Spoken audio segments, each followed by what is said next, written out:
All right, guys, welcome back to the Imaxit YouTube channel. I'm your host, JD. If you're new, please do smash that like, share, and definitely subscribe. If you're a member of the channel, massive respect to you that and how to become a member.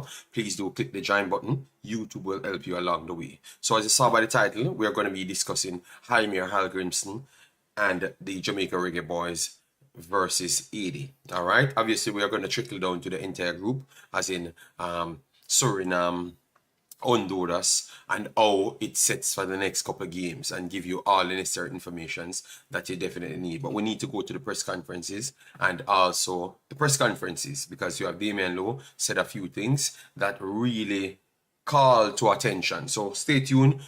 We have a good one right here. As you come in, let me know your thoughts on any one of the topics at hand. All right, we saw that Omar Foley in the house, massive respect. Joseph Heron, Royal Hunter, massive respect. How you doing? All right, so anyways, let me move on into the conversation. So Jamaica 80 2-2. All right, that sets Jamaica on 4 points and 80 on 2 points. Sets Jamaica at the top at this point because of goal difference. Cuba in second spot, and then you have Honduras. Honduras did blanked Grenada 4-0, so it helps them massively. But that big victory sets up a lot of things to come, so we're going to get into those lot of things to come. All right, yes, so let me go straight in and start chopping it up at this point. All right, yes, so this is the standing at this point, guys. This is the standing. Jamaica, you saw it, 3 goals scored, conceded 2. Cuba scored 1, they're on 4 points. Honduras 3 points, but they have extra 3 goal difference. And Haiti scored 2, conceded 2. Suriname scored 1, conceded 2. And Grenada conceded 5 and scored 1. So every one of the teams in this group has a point. You know the rules go. We have one team plays 3 teams. But one of the teams out of the 3 twice. So you have 4 games max. And all the teams are on 2 games so far. So every team has 2 more games to go. All right, Slim B, don't worry yourself. I'm here. We're here chopping it up. So every team has 2 games to go. Jamaica is at the top at this point. But Jamaica has, because Jamaica double game was against Haiti. So they have Haiti to go again, and they have Grenada to go. So Grenada and Haiti is Jamaica's 2 game, whilst Haiti's 2 game would be Suriname and Jamaica. All right, yes. So as you saw it right there, if Haiti beats Suriname, they are going to put themselves on 5 points. So whatever Jamaica does, it's going to come down to which one of them win the game. If any one of them win the game, that will be the one that goes above each. The next one. Put it as that, the next one. And then you have Honduras at this point has their own destiny in their hands. All right. So Jamaica can't stop Honduras from doing what they want to do. Jamaica has to just win their 2 games to try and go on 10 points. And then Honduras can't catch them. All right. But based on what we just saw with 80 team, and we are going to get into it, it's not a given that Jamaica gets anything out of that. To be honest, we have to be honest to ourselves. It's not a given. All right. Because we were saying before, they had big key players out, just like us as well. But it goes to show the type of spirit that they go with. All right. Yes. So it's going to be a tricky one. And as you saw there, Cuba can emerge on 10 points out of this as well. So it's very tricky. It's very tricky, guys. Let me start with the game itself. We're going to try and bring up the game itself, what we saw in the game, because I saw a lot of things. And I heard a lot of persons. I heard persons coming in saying that I saw even video said we dominated Haiti. We dominated Haiti. We had possession of the ball, because let me explain something to you people. Because we have to put football in metrics. Every time I come here, I have to talk about that. If a team give you the ball to play with, it's different than you come for the ball and take it. It simply means some of the places where you're playing the ball, it's not productive areas.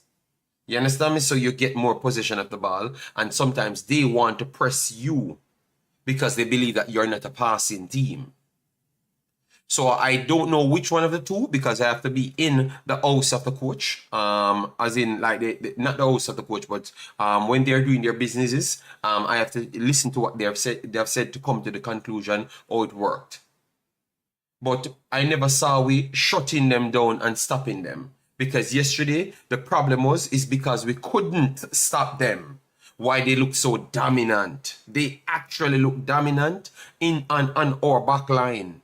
So when I heard people saying that we dominated them, and I left a message under Eddie Guna's comment, and because he was asking Bobby Reid, was that 2 points drop? As in, like, we were on top to win the game. And I said, we were lucky not to get 6 love in the game. And he looks like he lost his marbles, because he said he doesn't know what I'm talking about. Because we had 18 shots and they had this and that shots. And I'm saying, did you watch that game?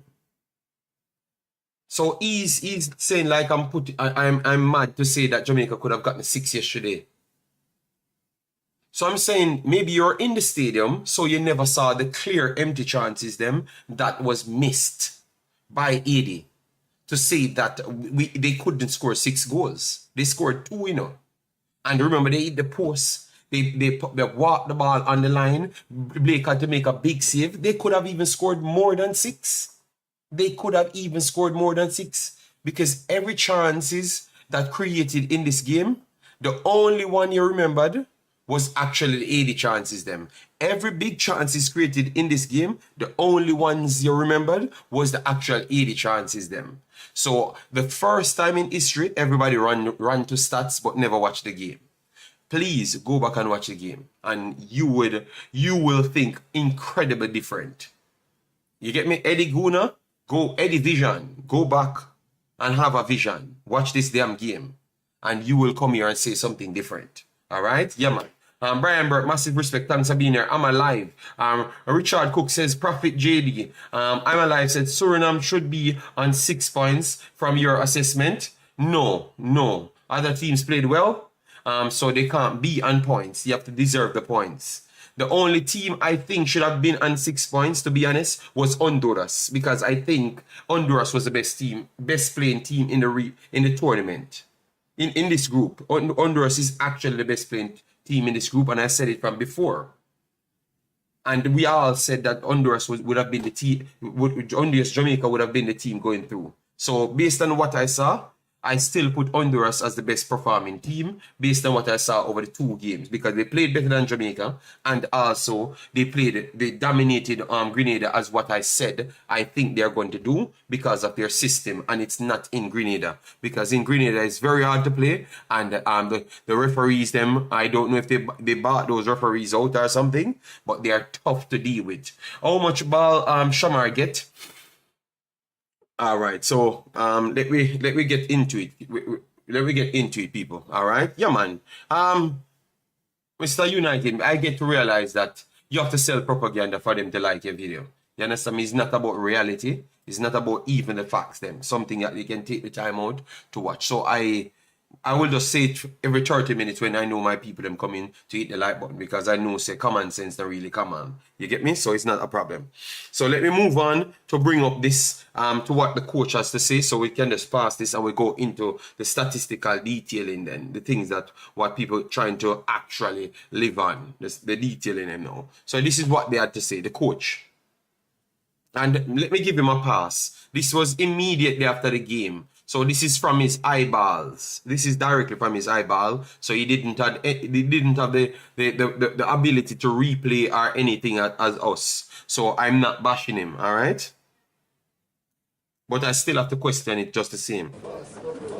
Thank you, everybody. We're joined by head coach of the reggae Boyz. Let me know if the audio coming through. Let me know if the audio coming through. Coach, performance, and of course the result of tonight. maybe I would like to talk about the game. Remind everyone that top seeded in our group, top seeded team in our and if we look at the results, I think it's good that we did not lose this game. And performance-wise, I would say. Even at 2-0, you said it's echoing. I felt that we all right. In that moment, it was kind of. All right, you said it's echoing. All right, so maybe I did something wrong, but let me see if it does not echo now. Maybe I put it in twice, so maybe that's a problem. So all right, so let me run it again and let me know if it's echoing. A slap in the face. But not one, just 2 slaps in the face. And if we take away 2-3 mistakes we did and give them chances, I think we played a good game. But always, okay, it's perfect now. It's perfect now. Pleased with the character that they showed. They fought until the end. We wanted to win. I think everybody saw that. We wanted to win. We pushed for the win. So I'm mostly pleased with the character of the team. All right, so he said first thing, he got 2 slaps in his face. He thought that he was the better team, and they tried to push for the win. All right, when they conceded the goal, he thought that we were the better team. I tend to agree with him right there to say that we had an ascendancy at that time when they had the counter and scored from it. All right, so I would agree with him right there. He said we could have gone to win the game. I thought he was talking about the overall when we scored and they were down. So we were trying to go for that. So we agree with him right there as well. And he said Haiti is the top seeded team coming in. That is true because Jamaica was not the top seeded team coming in. So Haiti is actually the top seeded team coming in. That's why we're in the same group. So everything that he said so far, maybe I'm okay with. Togetherness to win this game, because it's tough to be slapped in the face 2 times in the early stage of the game. Skipper, your thoughts as well? Same in terms of performance and of course the result. Yeah, I mean, I think we start tonight much faster than we did in the last game, which is definitely an improvement. I think we played the way we trained for the most part. We executed the game plan. But as Coach said, it happens, 2 unforced errors that kind of get to their goals. But, this is football, it happens and it's how you react. And I think, the boys showed a lot of character. 2-0 down, it's never easy to come back against a very good team. So credit to the boys for really sticking together, supporting each other and fighting through the situation. We didn't win, but we definitely build some character where as a very good team you're going to want to have moments like these to show that you can come back from 2 goals down. Rashid? Maybe just to add to in the end, to have the support of the people. I know you are opinionated, 2-0 down, could have been the opposite, but we felt really the support from the people and we appreciate that. It's lovely for a foreigner to be here and feel the support from the people. Which from what I gather, you're saying you're pleased with the performance. When we spoke yesterday, you talked about having to fix some things from the Honduras game for tonight. How much improvement did you see from that game, and especially in midfield? Because the midfield had some parts last Friday seemed to have issues, especially early on. But tonight, did you see a vast improvement early on in the game? How they started the game as opposed to the finish? Yeah. Related to what Blakey said before, we started the game on a much higher tempo. It was too slow against Honduras. We moved the ball slowly, so we did not open it. Today we moved it quick between the flanks and used the flanks pretty well. Could have crossed it a little bit more, but I think we used the spaces available much quicker than we did against Honduras. Meaning that we have our maybe most attacking threat players on the ball in the correct spaces, maybe a 1-against-1. That is what we want to play in our attacking game. We want to open the spaces for our top 4 or 5 players.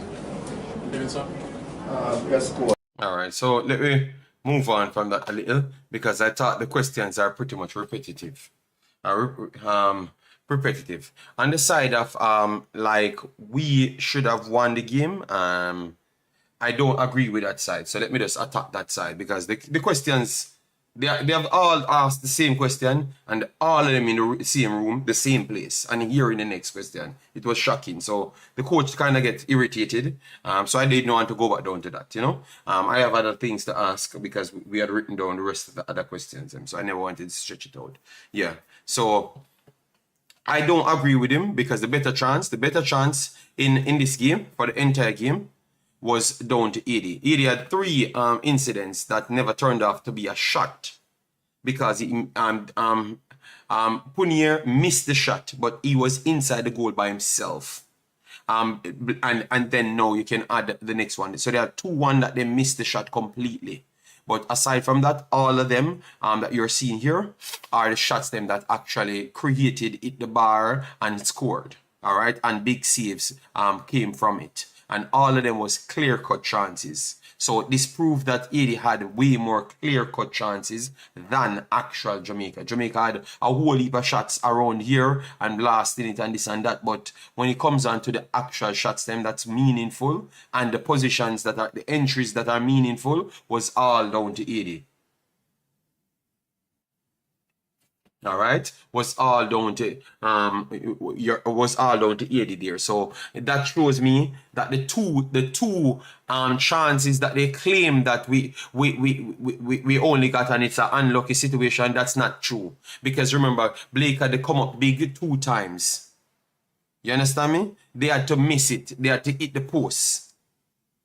Remember, after the start, we are 2-0 down, and the first 2 plays is 2 big chances we gave to Haiti.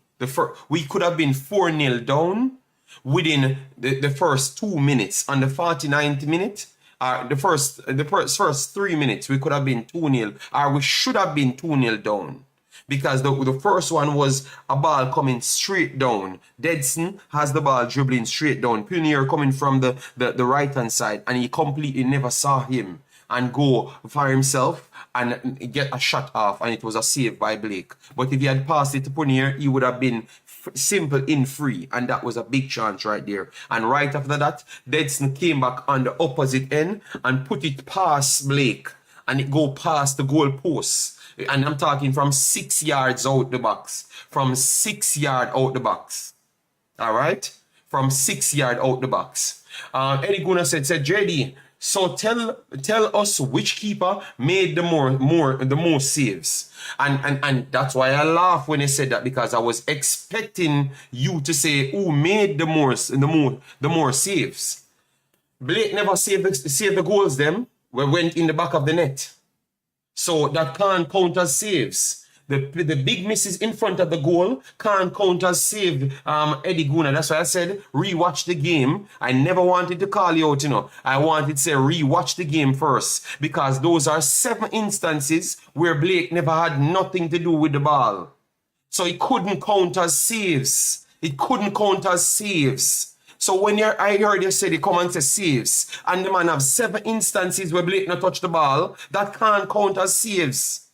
But they are not going to register as big chance. You have to watch the damn game to see it. And we were watching it live. That's why everyone will talk different from you, Eddie Guna. I gave you the opportunity to go back and watch it, and you never listen. All right? All right? After you finish with Eddie, tell us on the chance and what could have happened with our saves. No problem, no problem. I remembered all of the saves them as well. Because majority of our chances turn out to be half chances. All the one when we are beating Shamar Nicholson for kick it over the bar, he got pushed over. I thought that should have been a penalty as well, because it was a legitimate challenge, but I know that he wants to blame Shamar Nicholson, hence why they never looked at the challenge. It should have been a penalty right there because he came through the player. KC Palmer opened up the thing with a good low-driven left low shot. Bobby Reed got a back lift shot off. Then we have Romario. Romario kicks a ball and Ade handle the ball for the penalty. And then Ethan Pinnock jump from a dead ball and headed it down, and he passed the line. Then the looping shot for Shamar Nicholson go up in the air, and he thought it passed the line. So please go back and watch the game, Eddie. I am watching the live game, and I'm a stats machine. So you can't come and tell me about these things. This is what I'm doing, Eddie. You should have just listened to me. All right? No, the one that hit Gray, the Bailey one that hit Gray, never gone away. Because he just look at his body and look what he was trying to do. So the one that hit Gray, you don't even bother count that, Chavdan. Just leave it alone because that's an embarrassment. That's an embarrassment, the one that they hit Gray. So I did not even put that in it. You get me? Because I never even wanted to talk about that. Chavdan, it was going on target. Where did I go, Chavdan? Just look on the trajectory of the ball, no? Because look at how him all made up and look how much confidence he might have in the ball. That was never going anywhere. All right? Yes.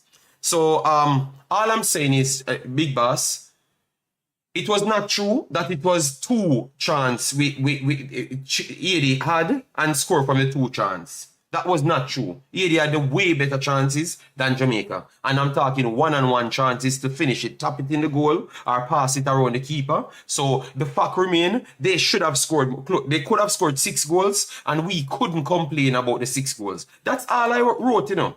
And that Eddie video, and I try to disprove what I'm saying. And I said, Eddie, just go and watch the video and then me argue it. That's all I said, you know. And Eddie won't worry me. JD, you're one-sided, so I will give you the winnings. It's your channel. Oh, wow, I'm one-sided. So Eddie, I am going from one side to one side. And I just talked about Jamaica and you said I'm one-sided. Wow. We had 2 chances also, but Haiti never had 2 chances, and that is the problem. Okay, I've named out more than 5 chances in the game that Haiti had, because what I class as chances when you're balanced in front of the goal. All right, so even the Ethan Pinnock header, I wouldn't class as a big chance because he rose high, but he was so far out. He was so far out. But when you had Prunier run onto Blake, that is a big chance. When you had Dedson run onto Blake, it's a save, but it's not a big chance. So I'm talking about the big chances in the game that had the opportunity to score more than to miss. That's what we're talking about. What had the opportunity to score than to miss? Which one of the teams had those chances more? And that was 80 over the top. More. That was like 5-1 of the big chances that had the opportunity to score. Because remember, we scored from the penalty spot, which was from outside the box. Romario kicks it on Ade's hand, and then the goal that Demarai Gray scored, Ade, own goal, that was from outside. So they are not big chances that scored. And one of Haiti's shot, the first goal was not a big chance that scored. The second one was a big chance. So that is how the coach talks about the chances. Shamar Eda. You remember that Eda Mirak? The Eda for Shamar, the first Eda, the one that Shamar stood up. The Eda, that was a big chance. The one that he went in the box and then they kicked him down was not a big chance. The Eda, I don't know if you guys remember that. The Eda was a big chance. That was a big chance on the right-hand side. Look, maybe the game started out too fast, so you guys missed that chance from Shamar Nicholson. That was a big chance. And that was the clearest big chance we had on the day. If he had put it to the far post, we score. It was, Jesse said it was the 2nd minute. So I clearly, most of the people missed that one. Go back, that's why I say go back and watch the game. Now we know the score, and I think you will give me my analysis more respect. Haiti had the better clear-cut chances, of course. No, but that's what Eddie arguing me about, which I'm telling Eddie is mad. You know, Eddie is mad. So, people, let me move on to where we can go, where we play good, and all of those things. Where you thought that Jamaica played good? Where you thought that Jamaica played good? Like, which one of the things you would have said we played good? I want to say, what I'm going to say, people will not agree with me. People will not agree with me so much because they don't like to hate on this player. But I thought that the physical battle that Shamar Nicholson offered, not his chances, them, you know, people. Just take out the chances out of your head. But the runs that Shamar Nicholson made, I like them. I think it put Haiti under pressure, and that's why we could have had more of the ball when we're advancing. So the runs from Shamar Nicholson, the diagonal runs, was good. because they linked up play and pushed the team up. So the progressive run from Shamar Nicholson, I would say, is one of the positives for Jamaica. I know you guys are going to say he can't finish his din and all sort of story, but the runs that he gave us moved the players up the pitch, and that's what we couldn't do against Honduras. That's what we couldn't do against Honduras because we never have a physical target player that pushbacks defenders. So I would say that's a positive right there. Ethan Pinnock, thought that Ethan Pinnock was good. On the left hand side, Amari Bell, Deadson really exposed Amari Bell start-stop ability to defend. I never saw it so, but he passed Amari Bell 2 times, I think. And he passed him 3 times, but one, he whipped it in before he passed him. So it wouldn't register as a pass. You have to go back and watch that game. Yeah, but I'm telling you, man, the one that he plats over the ball and go past Amari Bell, it was one of the slowest transition play, and Amari Bell couldn't do nothing. That skill that he pulled off was just different. It's just different, man. It was just different. You get me? So, but I still believe that over the left-hand side give me more confidence than the right-hand side. And that's what I was telling people from day one. It's not because I have no ratings for Lowe, but I just believe that Brown with Lowe is a bad combination. If you had Lowe and someone else that is much more sturdier in a defensive set and to hold his line, I think Lowe can look better over there. But with Lowe and Brown, the overlap, they're always stepping up in midfield and isolating Lowe is something that was prone. We talk about it the whole time.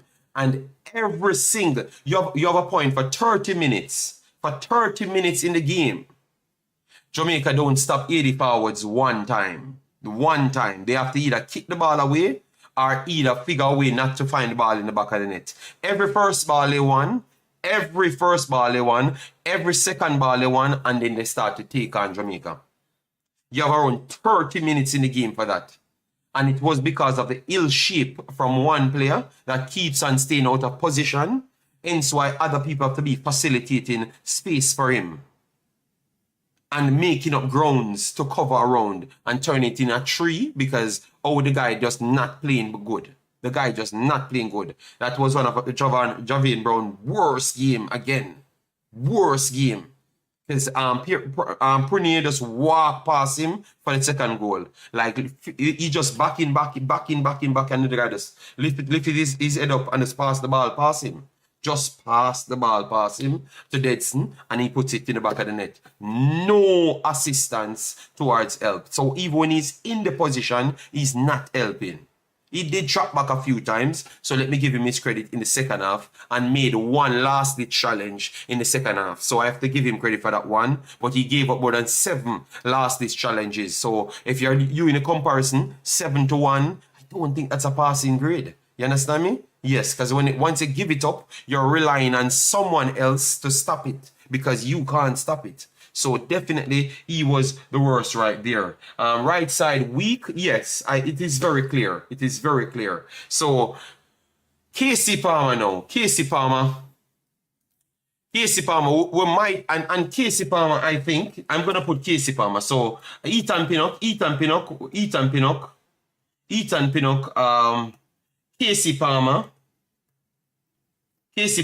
Yesterday was not his best defensive display. But I'm going to say something. Shamar Nicholson. And we have to put Demarai Gray. We're going to put it on it for the entire time he's in Jamaica team. But yesterday would not be the prime example. So Casey Palmer. He found himself in a situation where the coach just always want 2 in midfield. Clearly, Latibodier was off it yesterday. And I thought that he drops low, pick the ball up, started play. I like what he offers. He puts in tackles, he fights. Obviously, he's not a natural tackler, so he commits a lot of unnecessary fouls. Yeah, that's true. But he fights and he links play. So I think we found a midfielder, a player that can play midfield comfortable. Midfield, central midfield, not attacking midfield or defensive midfield. Central midfield. I think we found a central midfielder. So he can play good with someone behind him because he's willing to do the work, dirty work, and his energy is much more higher. His energy is much more higher than what we saw of him in his clubs. Because in his clubs we thought that he was just solely a defensive central. You know? Eddie said the most impressive player in the 80 team was Ade. But we told you about him, Eddie, and see Eddie, he gets the lowest score because he had a own goal and he gave away the penalty. You get me? He gave away the penalty. So he gets a low score, but I told you about his range passing, told you about his diagonal passing, and I told you that he might be the best long passer in the entire Concacaf. That's what I told you, and you guys never listened. So the coach should have been listening to the program because they would have known or knew how to stop him. Because he was the one that we said 80 starts their attack from. That's what we said yesterday. Pull the video up for yesterday. We said he's going to be the one. Because what they don't have their natural screener. You have Para and you have Dokan Nezan. So what they would have done, they would have put Etienne would have drifted midfield and be the creator. But you don't have that now. You don't have that now. So what Carlfred Saint and Ginger would have done is pass it back to Ade. Ade progress in midfield like Ethan Pinnock. But he has he's a very good technical footballer. You know? Yeah, so he is passes and he's the creator for the team. He's the creator for the team. So you see it, he gets 6 in the game and he was very good in the game. He was very good in the game and he gets 6 in the game because of the own goal. And so the score can look skewed. But you said you were impressed with that player and that he's the one that got the lowest score. So you see what I'm telling you about? It goes back to what I'm explaining. You have to see the game to know exactly what he was doing. All right. JP said, do you know if Pera and Nazan are coming back? Yes, it seems that they're coming back because someone said they were injured. And when I checked it, they were coming back from injury, but not fit enough to leave their clubs. So that's why. So they might be in for the next one. Alj said, JD, score for the other subs are. We're going to get to that. We have not scored the team as yet. I have not brought on persons on the panel. We're just going through the good and bad things that we saw so far. All right. Bobby Reed, I have put Bobby Reed as a player. I think we are becoming more reliant on Bobby Reed more than anything else. You know? Yeah. So KC Palmer, I think he warrants his spot to come back in. What say you guys? Let me know. I think Jackie Love, I don't think will create no big chance for Rio. But I think KC Palmer can create chance as anybody on the field. But he needs to play attacking midfielder position. But Lati Bodier never have his best game yesterday and he never have any other support there. The guy proved that he's still good enough because even playing as Lowe, this is KC Palmer. He actually created 2 big chances in the game. He actually created 2 big chances in the game, even playing from a deeper spot. So if he's just there to just create, he's going to create. You get me? Yeah, Lati Bodier, I think yesterday was his hardest game. And maybe because these are physical players as himself. So the physicality that he naturally used to get himself in position just never worked out today. It just never worked out today. You get me? And once that he's losing that battle with the physicality, it seems like he couldn't get over that ump because they are very strong. I told you that there's no way we're going to win the midfield with them because they're strong, big players. So we can't use one player of Latibodier against 2 big CDM, natural CDM. It's not going to work. And he couldn't manage them inside midfield, to be honest. You get me? So we saw that. We have to start ask that question now with the coach. Like, how we can be on YouTube. Obviously, I do more studies on football. So maybe I'm different. But other people in the comments can see the problem. And the coach can't see it as a problem. So that is where we start have to ask question.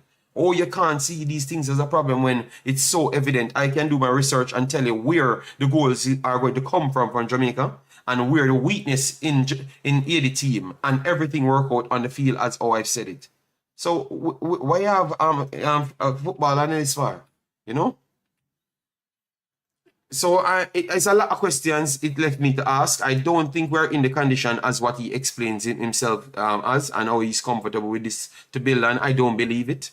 I think that is BS, because I think if we go against any one of these teams with this form, we have no chance in the game, because the first thing we can't win possession on those teams. Those teams are going to press us, take the ball from us, because they're a higher retention team than Honduras. So I don't think we're on that level as it. We need a lot of work. A lot of work, and he needs to identify that we need a lot of work so he can get the right players them.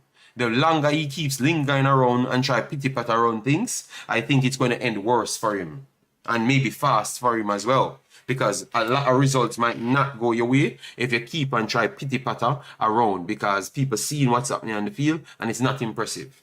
It is not impressive. I have to tell the honest truth. It is not impressive. Yeah. Warrior 777 said, Coach not living up to expectations. No. Because even what he's saying, I knew, that's why I said I'm not going to bash him, because I knew that he never watched the game over or had the privilege to see from different angles as us.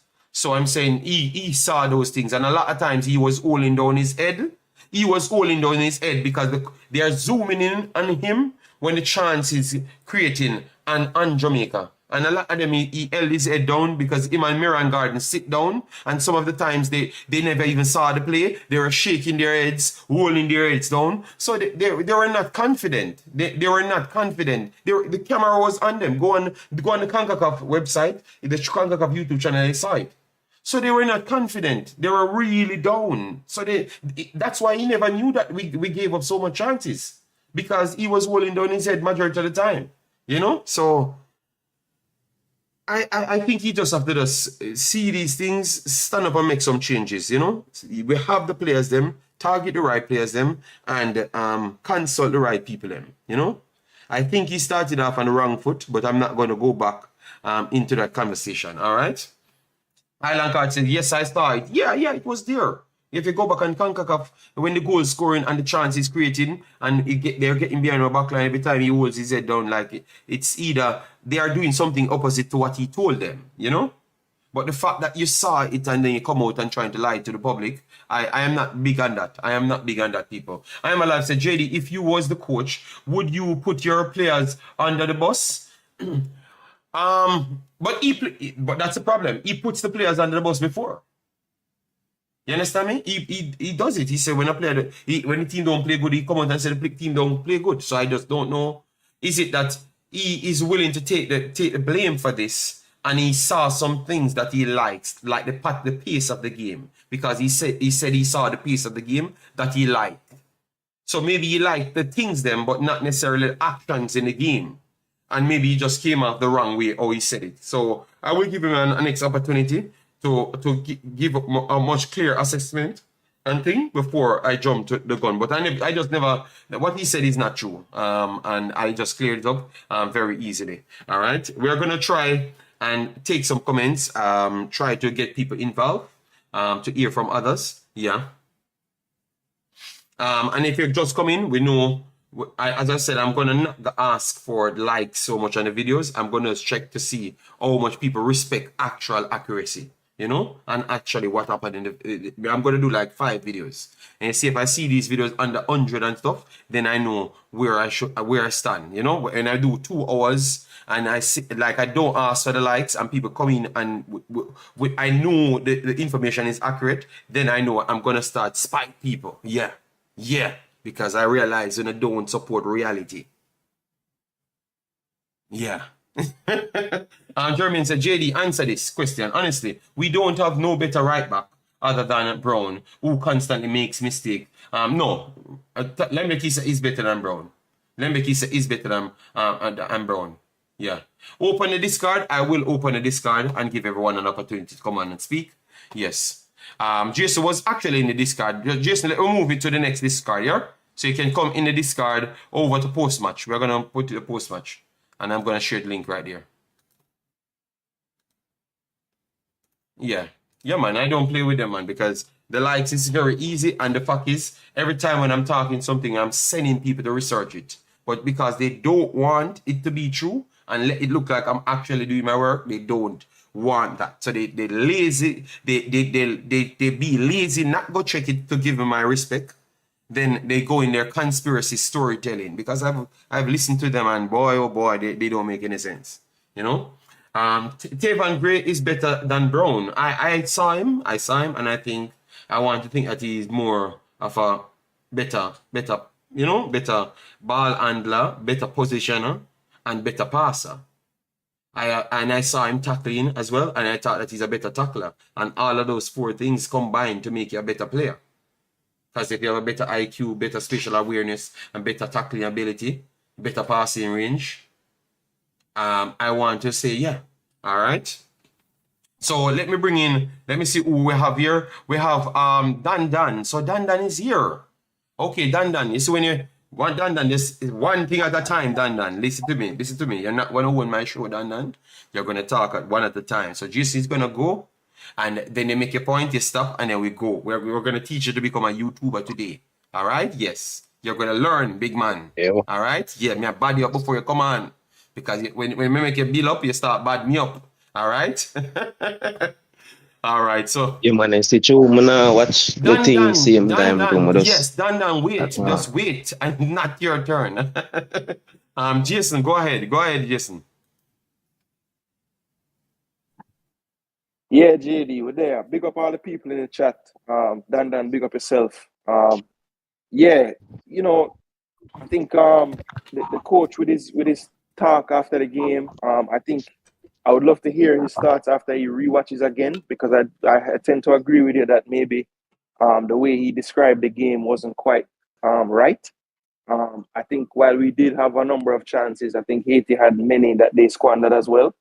And especially the timing of their chances, because coming out in the second half with being 2-0 down, you know, we're expecting Jamaica to get that next goal, and you know, Haiti really had the 2 best chances starting out the half. So it could have easily been 4-0 at that point, which, you know, for most people probably would have been game over. So, you know, I think it was a good point when you look at the whole game.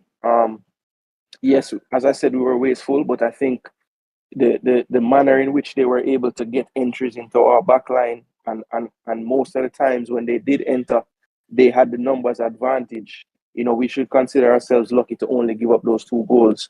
The keeper had to come up big a few times, and they just wasted opportunities a few times. So a lot to look at as terms of going back to the drawing board. I think it's clear for everyone to see, whether you're a licensed coach or a casual fan, that the right side of our defense has problems, whether it's the positioning, whether it's the communication, just the overall lack of composure on that side of the field. It's really starting to rear its head again, and it's causing teams to just basically hammer us down that one side. I think I saw somebody in the comments say that the goalkeeper, every clearance pretty much went into that, you know, left inside channel. Yes. On our side. Plus, they was targeting the right-hand side, drop it between Damien Lowe and Javelin Brown every single time. And then Prunier goes over there, and then Deadson would have come inside to decoy the striker, shadow the striker, because the intention was exactly how the goal came. So they knew the 2 players that was actually the problem players. But the problem is, the fans of Jamaica, the coach, because the fans them pick up for them man here, like them love man, you know. So them pick up for them man here, and then the coach can't bench them because a friend thing and a popularity contest, because they want stadium to full, and also the foolishness. So you have to have certain players in a team. You understand me? But when people assess football, so it is not about filling stadiums. It's about actually winning games. Or whenever. Yeah, Jason. Okay. Yeah, Jason. Whatever he's on, you're actually going to do that. So within reason, hold on. Jason, mute your mic, bossy. Yeah. So that is my problem, people, because Haiti saw the problems and the weaknesses for our team, and they exploited that. It's just shocking that Mr. Hallgrimsson never saw the same problem, you know? And everybody saw the problem, because it happens every single game. Every single game it happens. Yeah.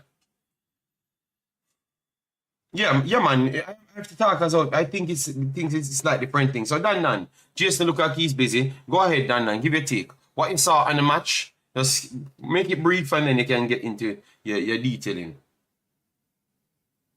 No. I saw them at the match. The players, they are very lazy. I don't think their mind, part of the game is their mind's not really set to the whole thing like that. I Okay. think them attitudes stink on the field. That is number one. And the coach, I think him just come with this same Iceland ball game, long kick, him don't know what to do. And I don't think him can coach a team. And at the same thing, from the Gold Cup won about the big teams. Him just is like, you know, in Jamaica where you just try a thing to see what happens.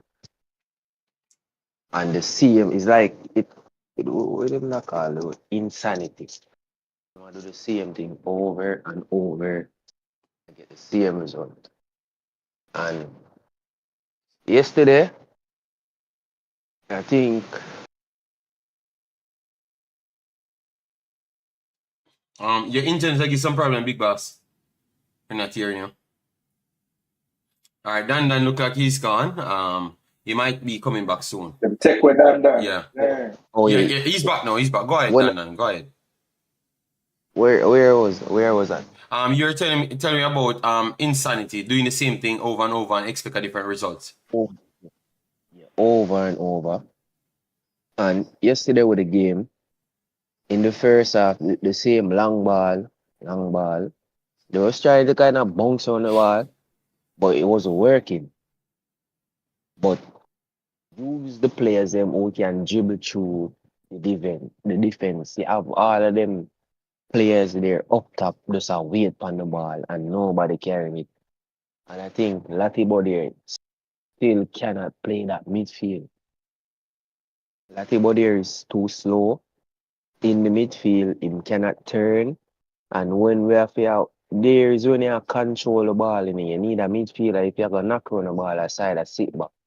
You need a confident player in midfield to play the ball and man can pick the pass. Okay, so stop right there, so Dan. So you said the first player we should identify is that Latibo he's too stiff, he cannot turn. He don't have any ball control. He doesn't have any ball control and he cannot turn. The ball control part, I wouldn't agree with you. But the cannot turn part, hold on, the cannot turn part, I actually agree with you. I think he's a little bit too stiff in the midfield. I agree with you 100%. And me and Jason was actually talking about this as well. And that is the same thing Jason said as well. So I want to congratulate you that you're actually watching the football. Yeah, because that is true. I want to give you that credit. Yeah, go ahead, continue. Wanted to make sure we give you a credit, you know, because we saw the same thing as well. Yes, and some other thing in the game where, like, put the ball in midfield, when out of that, like, you get some ball and Haiti will, like, win it back, and will get it back right in the midfield there. Latibo there don't have that characteristics where when him have look at space with us drive through and dribble it through. So you're saying basically because he's a natural centre back, right, left back, whatever, more of a backline player, he doesn't have the natural nature to just flow forward as a midfielder. Dribble with You think he's just always going to play a safe defensive department type player? Like he's gonna take the ball, he's gonna win the ball, but he's not gonna move in that bracket none at all. He's gonna try and look for somebody instant and just go back to his duty. Basically, that's what you're saying. And most of the time, he just looks awkward. Like him just lost. He can do the defensive work, but that is not it for him. He just look awkward in the midfield and lazy when it come to when we are attack. Him not really have the mindset there for us. All right, get a 1-2 and make the passing man dribble with the ball and make the run. But hold on, Dan. You can't say he's lazy to attack because I thought that's how they exploited us because he came up out of his zone and then goes behind him. That's how the goals them scoring. So that's why he got caught out. Huh? Well, I think Latibo there cannot do it properly. That is the point of the game and the part. Yeah, but I know, but Dan, you can't say something that he's not doing. If you have somebody if you have somebody experienced in that area of the game, if you have Ravel in the game, in that game, I think would have a much better result. All Somebody that is very, very confident on the ball. right.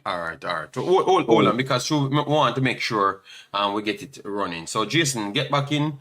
Finish up your point, big boss, if you're free up. But I agree with you, Dan. I don't think he's living up to the defensive department. So the central defensive department, and I think maybe we have to just put him back in his natural position, which is a centre back, right back. So if you have right back problem, we put him at the right back. And if you have centre back problem, we'll put it back as centre back and put a man on the bench and actually go and get us a natural CDM. But that is yeah, so go ahead, Jason. And then we are gonna go into rating the players then after. But go ahead, Jason. Go ahead. Yeah, really quick. I just want to piggyback. Well, no, why for that? I just want to add on to what Dan was saying about Latibeaudiere. As you said, JD, we had a private conversation about the game, and one of the things that I said was I think it's pretty obvious that Latibeaudiere, while I like him as a player and I think he has good technical skills, I don't think that he can play the central defensive role, and there's a couple of reasons for that. One reason being he doesn't like to drive forward when he has the ball, but when we are in possession, he runs and leaves his position too much. So when we lose the ball, there's no cover in the middle. And secondly, I don't think that he quite understands the angles that he needs to take when he's receiving the ball from the player. And because of that, he's always pretty much collecting the ball facing where it's coming from.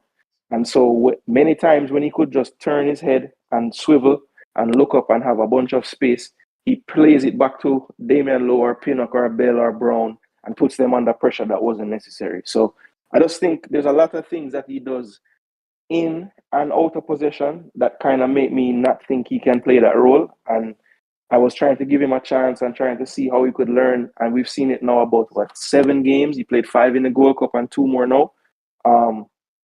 I think I've seen enough as far as him there. I don't think that he's going to be effective enough in that role.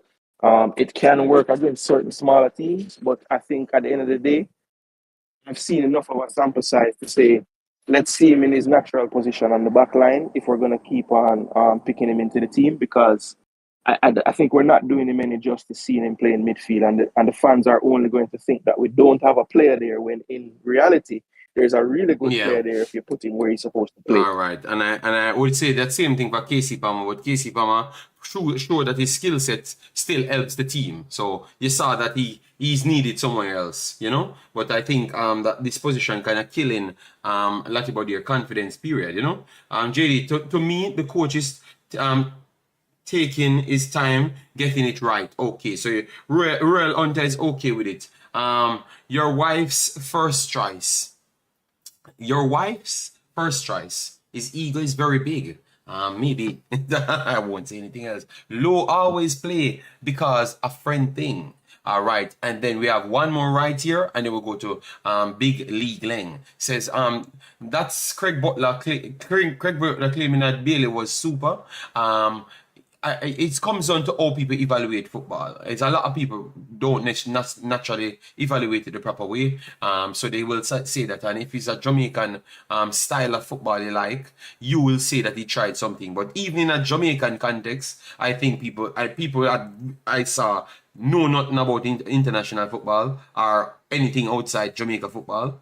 I hear them saying still not playing good. So I want to take their advice and say that everyone know that he's not playing good. And almost everyone on the field, everyone, like, it's a universal statement. Even that first game that played, I saw an article saying that Liam Bailey failed to impress again for Jamaica. That's what's the front of the article. That's what they're saying. So everybody on planet Earth can't be telling you that a man not doing him job, and only one person that's benefiting off him are gonna tell me different, and I listen to that one person. Naturally, I wouldn't listen to the one person, But even if I wanted to give it a chance, everybody else were educated and I do things on all levels. I said the same thing. So I think I want to not believe the one person that's saying that foolishness. Yeah. Yes. Bailey was busy but ineffective. That's what Rich Choi says. I think he's one of the players then he has run his stock down big time, and I think the coach should know how to manage the players then better, because I think he was one of the players then that he should not start in the team. People said they're gonna shut his confidence. I think he makes the team harder to deal with. His style and his position that he thinks he has in the team, it makes it harder to deal with. Guys, go on the 15-minute mark in the game. We have 195 people here. Go on the 15-minute mark in the game and see what you see Bailey doing, and tell me what it's actually assigned to or aligned with. I'm gonna show you that you clearly see what the problem with this dude. 15 minutes in the game, you see what he was doing. 15 minutes in the game, people, you see what is his problem. And then you go back 2 days before and list and just type in Bailey on the internet and you see what it's connected to. 15 minutes in the game, he was literally frying. His chest was frying. He has his hand on his head like this, and the camera pointing and he can't move. So if he was drinking and all of those madness 1 free day before, what you think will happen to you when you come on a field? That is not professional. And that shows me that you're not a professional and you don't take things serious. You understand me? It's like this is a joke thing for you, or this is a secondary thing for you. And the coach, it shouldn't take this as his first thing. So if person is not doing what he says they have to do and handling themselves the best, they should not be in the team. And I think these people that he puts his faith in will let him down. And he might get fired very soon. You know? Because once the results not coming, you're going to be fired. You understand me? Yes, even though they say it's a 4-year plan, you might still get fired. You get me? Because people will see that you're not, we can't see a future in anything. You have a few more games for people to can see some future in it. And majority of these games, I think he's making it much more difficult based off his decision to play some players and not standing up on things, and his tactics as well. So 2 things, and those are 2 of the main things. You know, I don't want to seem like I'm ranting. You get me? Yeah, but I'm seeing these things and it does make me feel a way like, damn, these mans don't take the thing serious. You know, you're saying one thing and you're not doing, you're doing the next thing. It makes no sense, man. You know, but anyways, let me move on. So JD, that's an actual thing. Like I never really keep up with socials and all them things. Like he was seen partying on Sunday night or Monday or something like that. Yeah, that's what people send to me. Yeah, Carl H said he plays great. Well, I don't know what Carl saw still, but Carl, if you're a friend and you keep telling him that, I can tell you why he's not going to be at a club soon. Not Aston Villa, I know. He's not going to be at a club soon. Because the one thing about foreign, we can't tell lies and shield people in a foreign. I've been telling you that a long time on this internet. When you can't tell lie a foreign. Because foreign work, 1 second, my brother, because I'm trying to talk to other kids coming up. Foreign work with groupies and people tell lies to boost other people's confidence. You see, once they pay them money to do him job, they want you to do the job because they don't really like you. They want them like what you can offer to them because you're a part of their plan, not you the individual. So these unprofessional behaviors will only lead to one thing. So any kid growing up, make sure you take professional sides first. Read and write properly. Try and learn as much that you can live on in different places. Those are the persons that excels. All right. Go ahead, Dan. Yeah, man, with Liam being the case, I can see him about it's a mentality where him have where some of the time when I see him have the ball and like him a pass it back, him have this lazy thing about him, like I just have this little lean back lazy kick in the game, make the game look like him is not a professional, bro. I not too like that thing there about him. I watch the game live yesterday. I'm going to watch it 2 games. And each time him do it, and it's not a good look. Yeah, need to do better. And We need to do better. Car him just him have the ability to do everything, but him just make it everything in a and that is clear. Dan, we need to stop talk like that. He not have the ability to do everything. Because the ability to do everything, one part of football where we keep on thinking every time we are with a reason on the internet, we keep on leaving out education in football. The other day, I watch That's why I'm saying, but ability. Learn. hold on. I'm gonna get to what I'm saying, Dan. Just let me speak. I was watching my brethren, the prophecy, Jay Taylor, and they were having a conversation about the next Phoenix player that he heard said that can't read and write. That's what he said. And I heard my brethren, Jamaican Guna, saying that it's a different mechanism footballers use to play football, and it's not necessarily down to education. And I disagreed. Yes, you can have the natural ability, but limited IQs can always stagnate anything. And if you don't try to improve yourself, you can always stagnate anything. Some of the brightest footballers and some of the brightest footballers are the best footballers in the world and the most consistent footballers, because KDB and those guys and Gundogan are some of the brightest footballers. And when they're playing football, you're wondering if science they're doing on field, because nobody has looked close to them. It can't be a coincidence why they look so good, and because this was the conversation of not having education and can't get to read and write. If you can't read and write, how are you going to translate a system?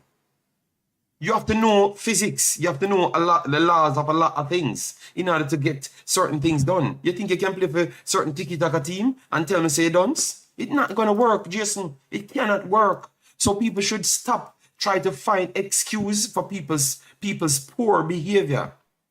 You get me? You have to just stand up and tell a man, say, brother, you need to do better. You do better, man. And that's what I want my Jamaican brothers do more than anything else. Tell the people the truth, man. Stop lying to them people, man. Because you're lying. When they are foreign, I'm here and see Zimenez. Zimenez the other day when I saw Zimenez warming up, he never touched the damn pitch.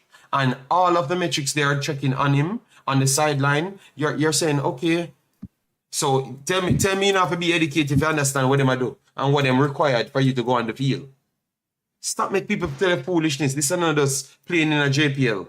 Overseas is completely different. You need education because you need education to socialize. You understand me? You need education to improvise because you have to do things on your own as well. So these trying to make up stories to make yourself feel good and make someone else feel good or to keep someone up, no. Sometimes it's good for we to drop down, for we to believe in ourselves. So we're not perfect and we need to go and learn more things to add to with CV. Stop these cushion thing, man. We are lying to people. I saw a man out here lying to people and they're turning them into some failures because the failure don't come once. But once it comes, you're done because you don't learn anything and you're going to be a big 25-year-old dunce. We can't resurrect nothing. So stop lying to these youths. Tell them the truth, man. Tell them the truth.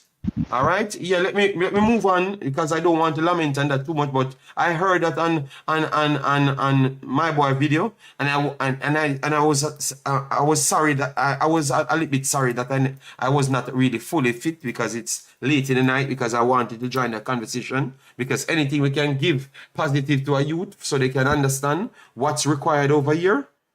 I want to involve in those things because I think those are the things that help people more than just petting them around and telling them lies, you know? Yeah, man. No, it was a conversation. So let me move on. Let me move on to the team itself. We want to give some grades, what we give these guys. All right, so Andre Blake. You look at Andre Blake yesterday. Dan, once you give a take, just to give a take, we just move on. Blake, for the save we make for save from going down 3-0, I would have give Blake in that game a 7. I would give him a 7. 7. I will give Blake a 7. And Yeah. Mark Davis, nobody discriminate anyone just a while ago. And that means you need to start listening well. You need to start listening well. All right? And that's the next thing. Listen well, process, make your trip start work. All right?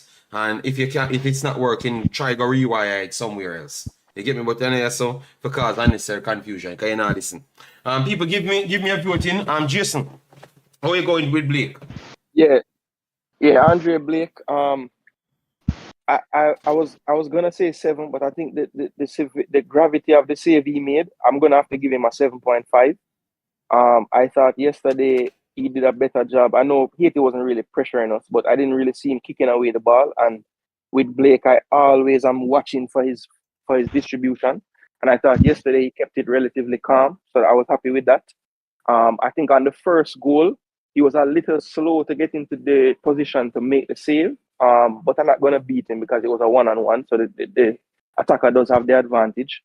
Second goal, he didn't really have a chance. And I think the other times he was called into action, he did it very well.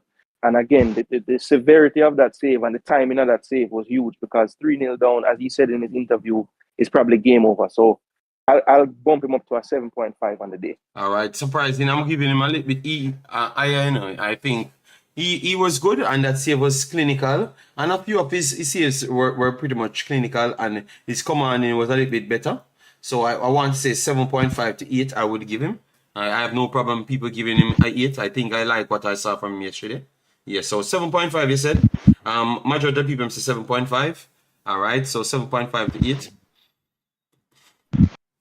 All right, so Blake 7.5. So let me put the 7.5 here because I gave 7.5 to 8. Mira gave him a 8. Carl gave him a 7.75. Carl, oh, you come up with the metrics there. Why you come up with the metric that's 7.75? Jesus, God, man. All right, so serious, brother. So let me move over to Amari Bell. Amari Bell. Let me see how the Amari Bell stats are gonna look for you guys. Oh, we look at Amari Bell. All right. So Amari Bell for me, I think the best thing happened for him was Deadson didn't spend much time on that side. I think the couple times he went over there was when he got beaten. Mm-hmm. But he predominantly was on Brown's side, so he didn't have to deal with him the whole time. I think yesterday I thought he was composed in possession. Thought he did pretty well when he got forward a few times. Had a dangerous cross that got in the box. I think he was the one that played the cross to Bobby Reed, if I'm not mistaken, when Reed had a team header on goal. And he did have a shot on target in the first half as well. But I think yesterday, he might have been guilty of not being so aware of his positioning at times when we were attacking. And I think a part of that was just going down 2-0. We all felt as a team and as the fans like we need to get back the goal. And I think at times we didn't really keep the discipline, especially in the first half after we were down 2-0. And he was guilty of that a few times as well. So I think not one of his best performances for us, but not terrible. So I'll probably say a 6.5 for Bell. Ishmael King, the keeper was the man of the match. He kept them in the game. Well, Dead Snow was the man of the game because he toasted our defense line. And that's what they put on the thing, and that was exactly how it went. He won the man of the match, so I don't know. So I guess you're not watching.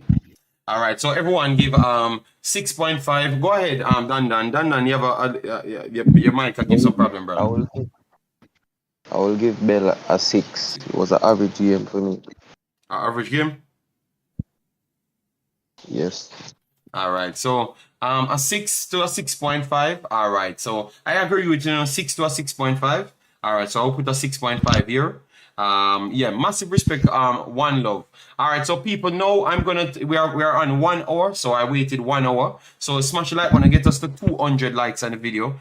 People, yeah, man. 6.5 for Amari Bell. I thought that Deadson caused him also as a problem for real. Yeah, 3 times he passed him. 2 was devastating, and the one that he took the cross, so it never turned to the devastation.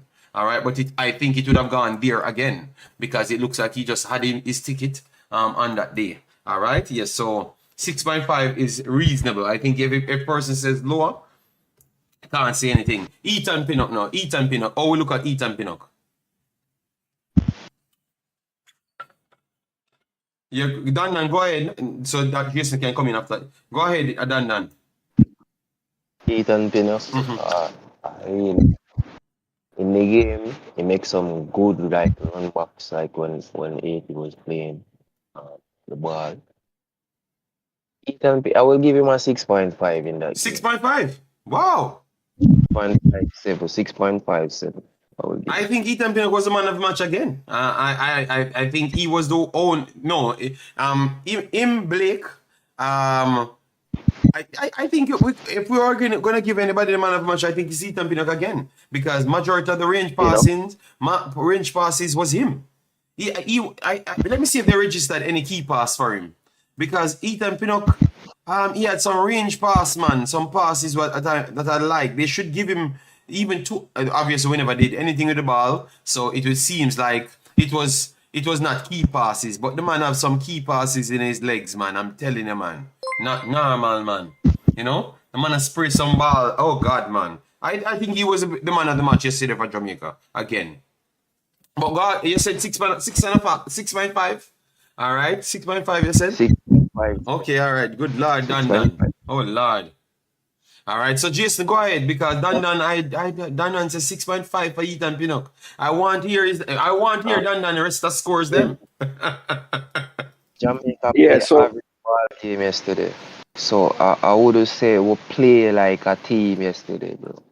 So we didn't do that well. So I would hype up the team like the team is up there like that, watching them.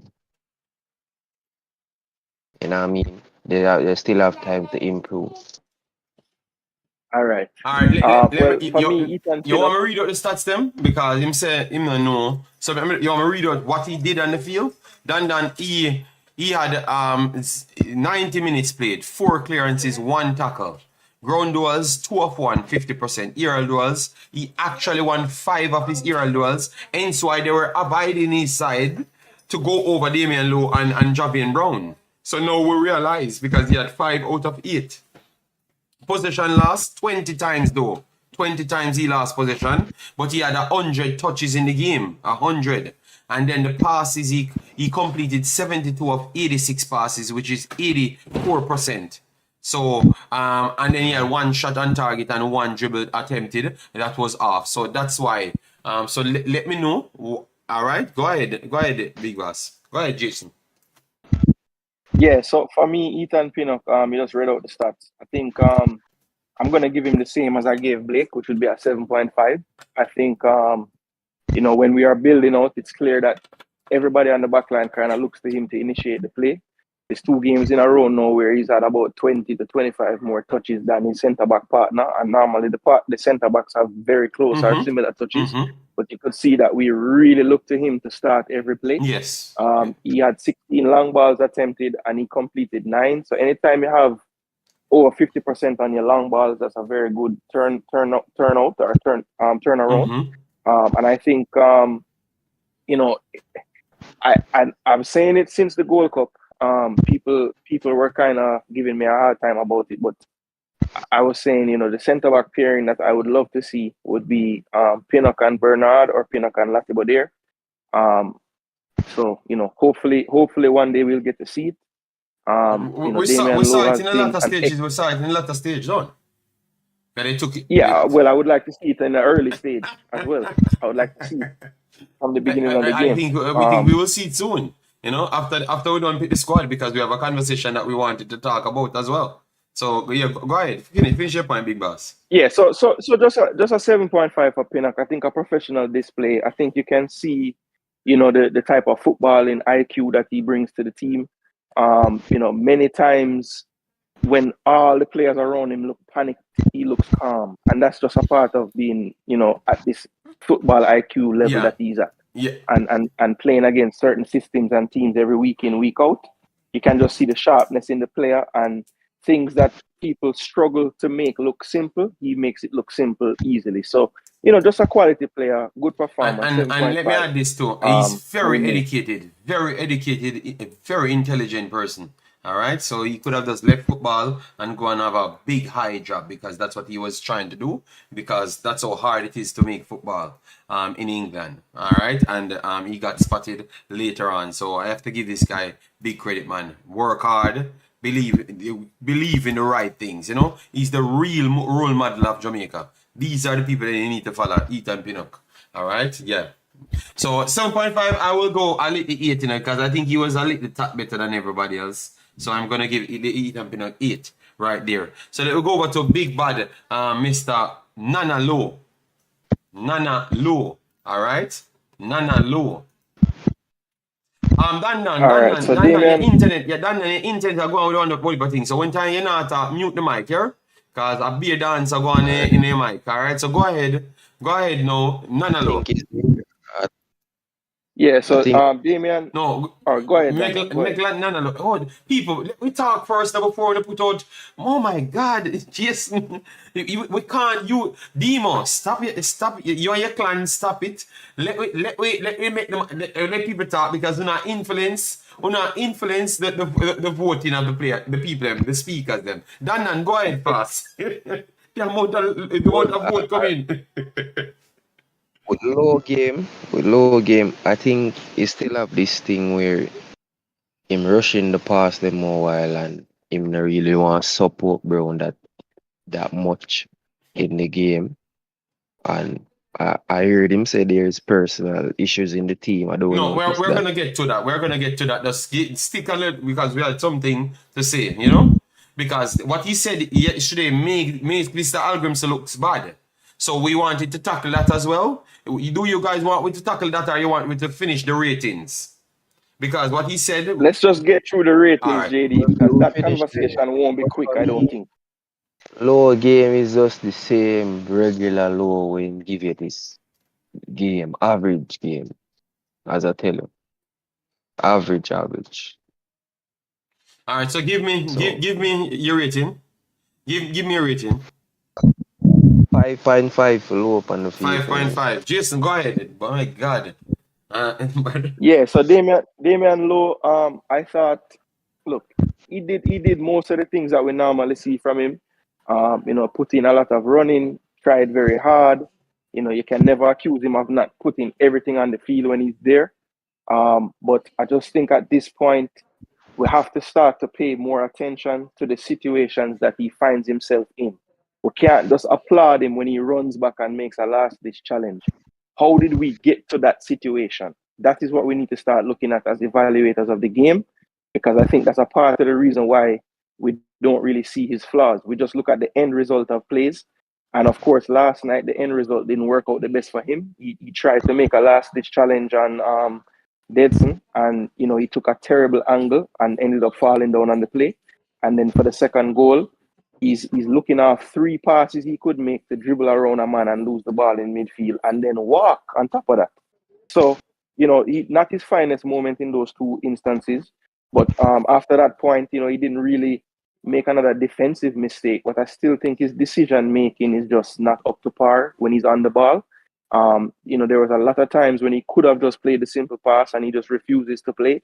He wants to kind of affect the game more than he needs to at times. Just use your teammates. There's a player right in front of you, play the pass. You don't need to hook the ball around the corner every single time. So, Damian Lowe just needs to get better overall. But for last night's performance, I would give him a 5.5. 5.5. All right. So I saw from 2.5 to around 5.6. I think Mirak give him the highest one was 6. So it looks like Damien Lowe will have to work with a 4.5 because that's the ratings. I gave him a 5 as well, but because of the ratings. So let's run it off to a 5.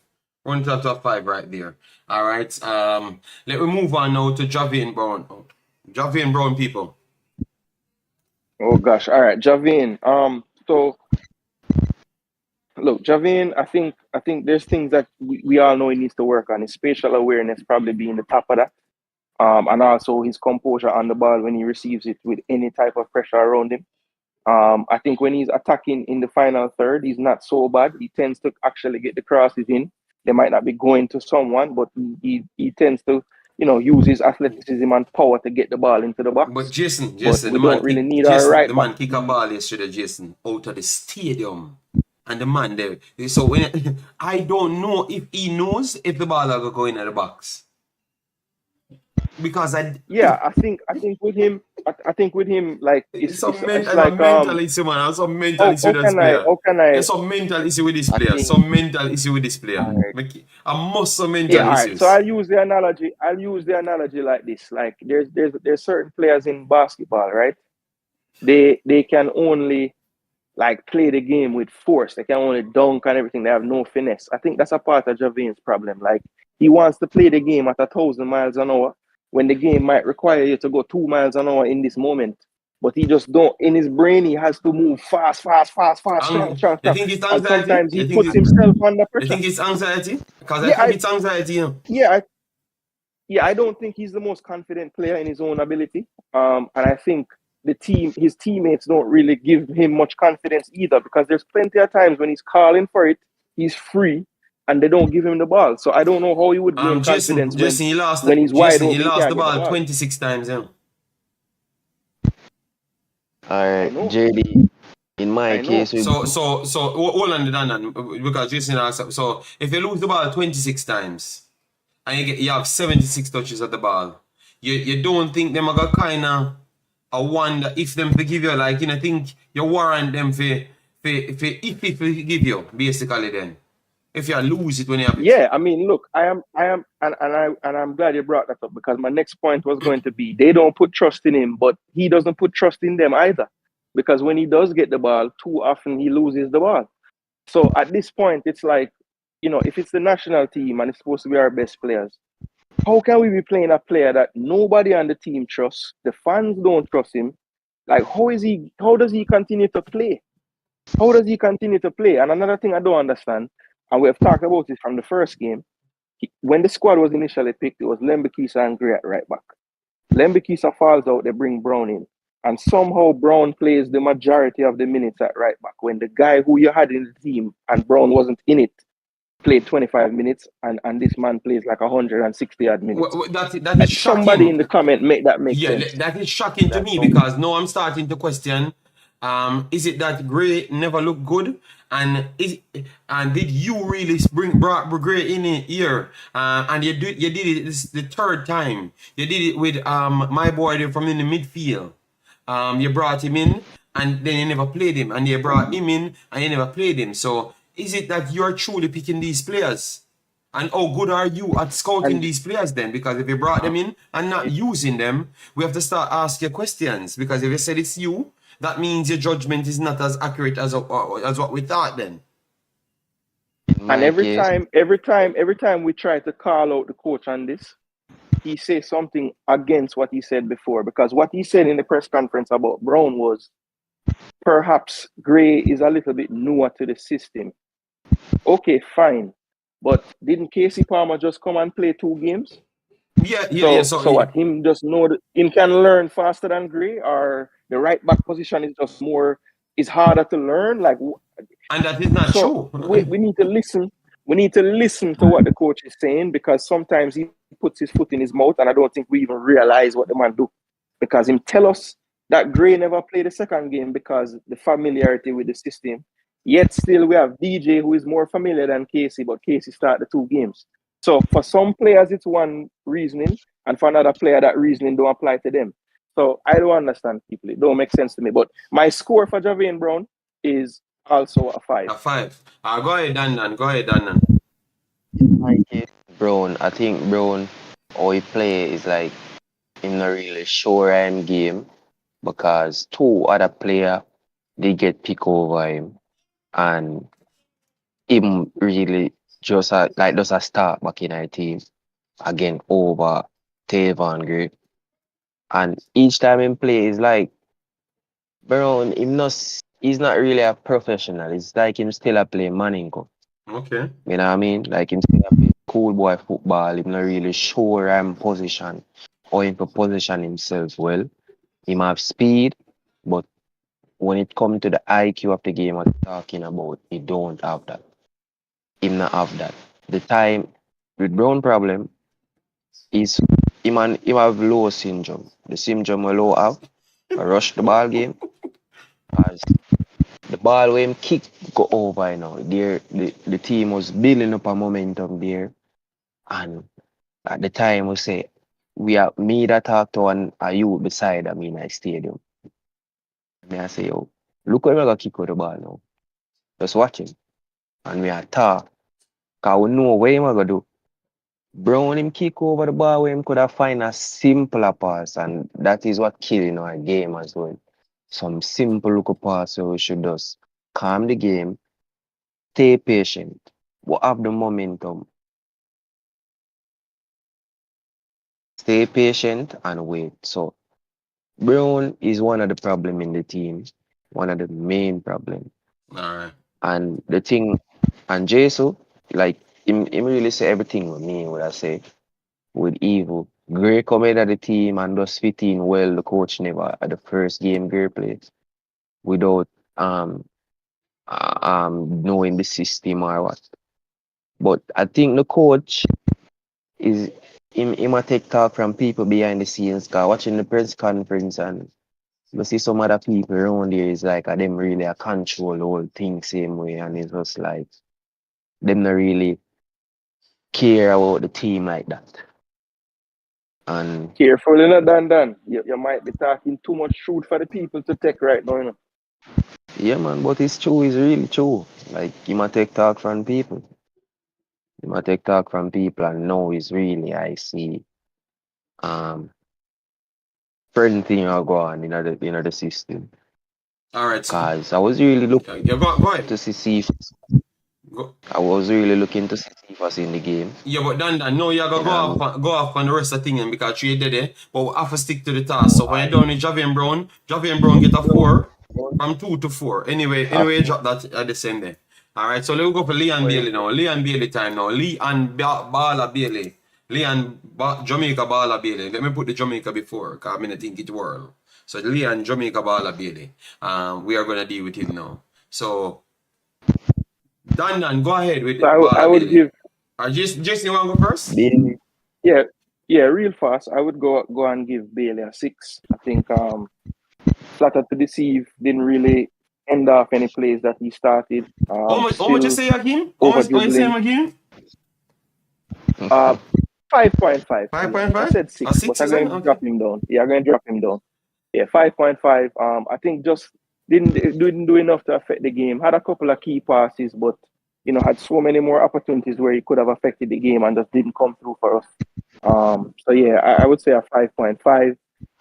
Need to see better from him, and I think the coach needs to consider other options in the starting role at times, especially if he's not playing up to the standard, because in the first game he didn't really light it up either. So 2 games, 2 kind of underwhelming performances from Bailey.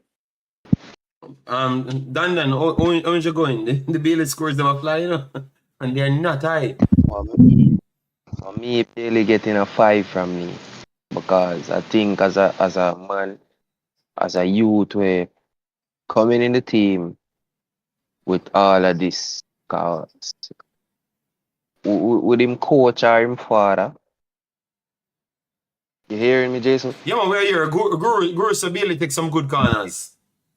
Jason, Yeah, man. Guru said Bailey take some good corners. At 10 corners, him take him. Around 10 corners. Bailey was like, Bailey took 10 10 corners, corners, him or take if him. he took 10, No, give me what. if he No, took 10 crosses. So they class the corners with the crosses as well. It's the same. They class both well, them he together. beat the first.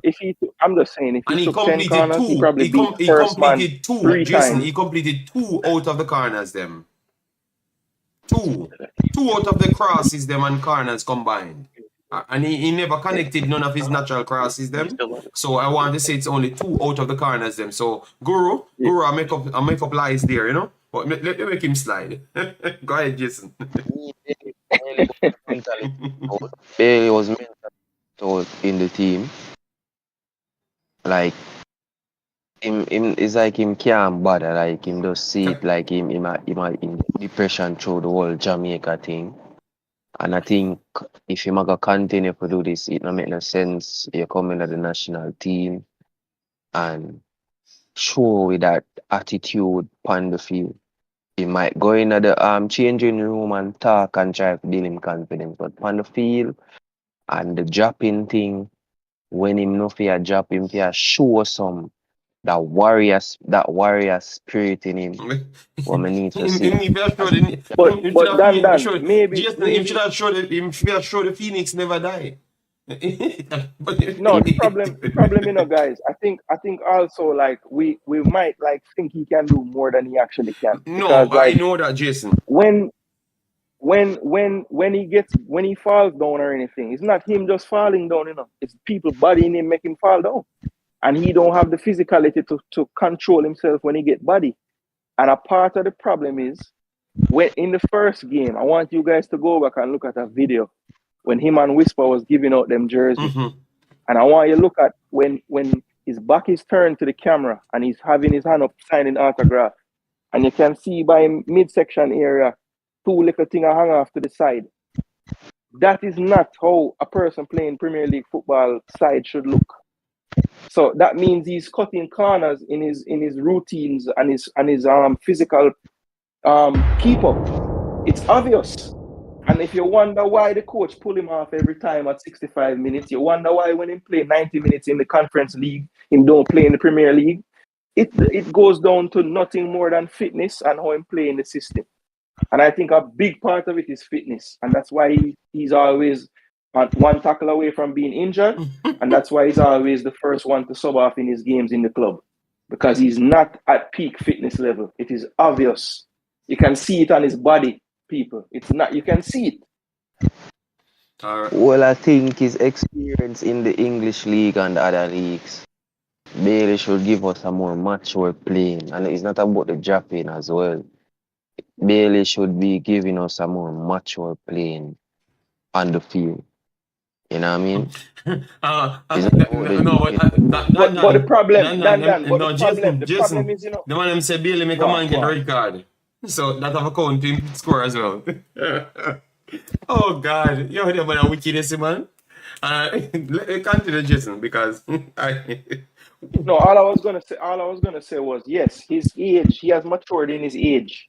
But on the football pitch, would you say he looks any different from back when he was at Leverkusen or Genk? I mean, he hasn't added a level of maturity in his gameplay since I've seen him the first day. Him look worse than how him look back in Leverkusen.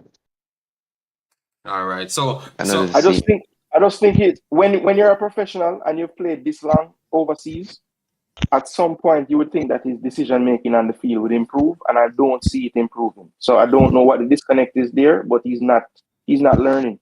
Yeah, I think maybe you can add something to that, but I will not get involved. I will. So it's a 6-5, Bailey 5-6. So I will give Bailey a 6 then, because they said he gets the red card, which I said I had that player as one of the players to get a red card. So that simply means we know what type of temperament the player has.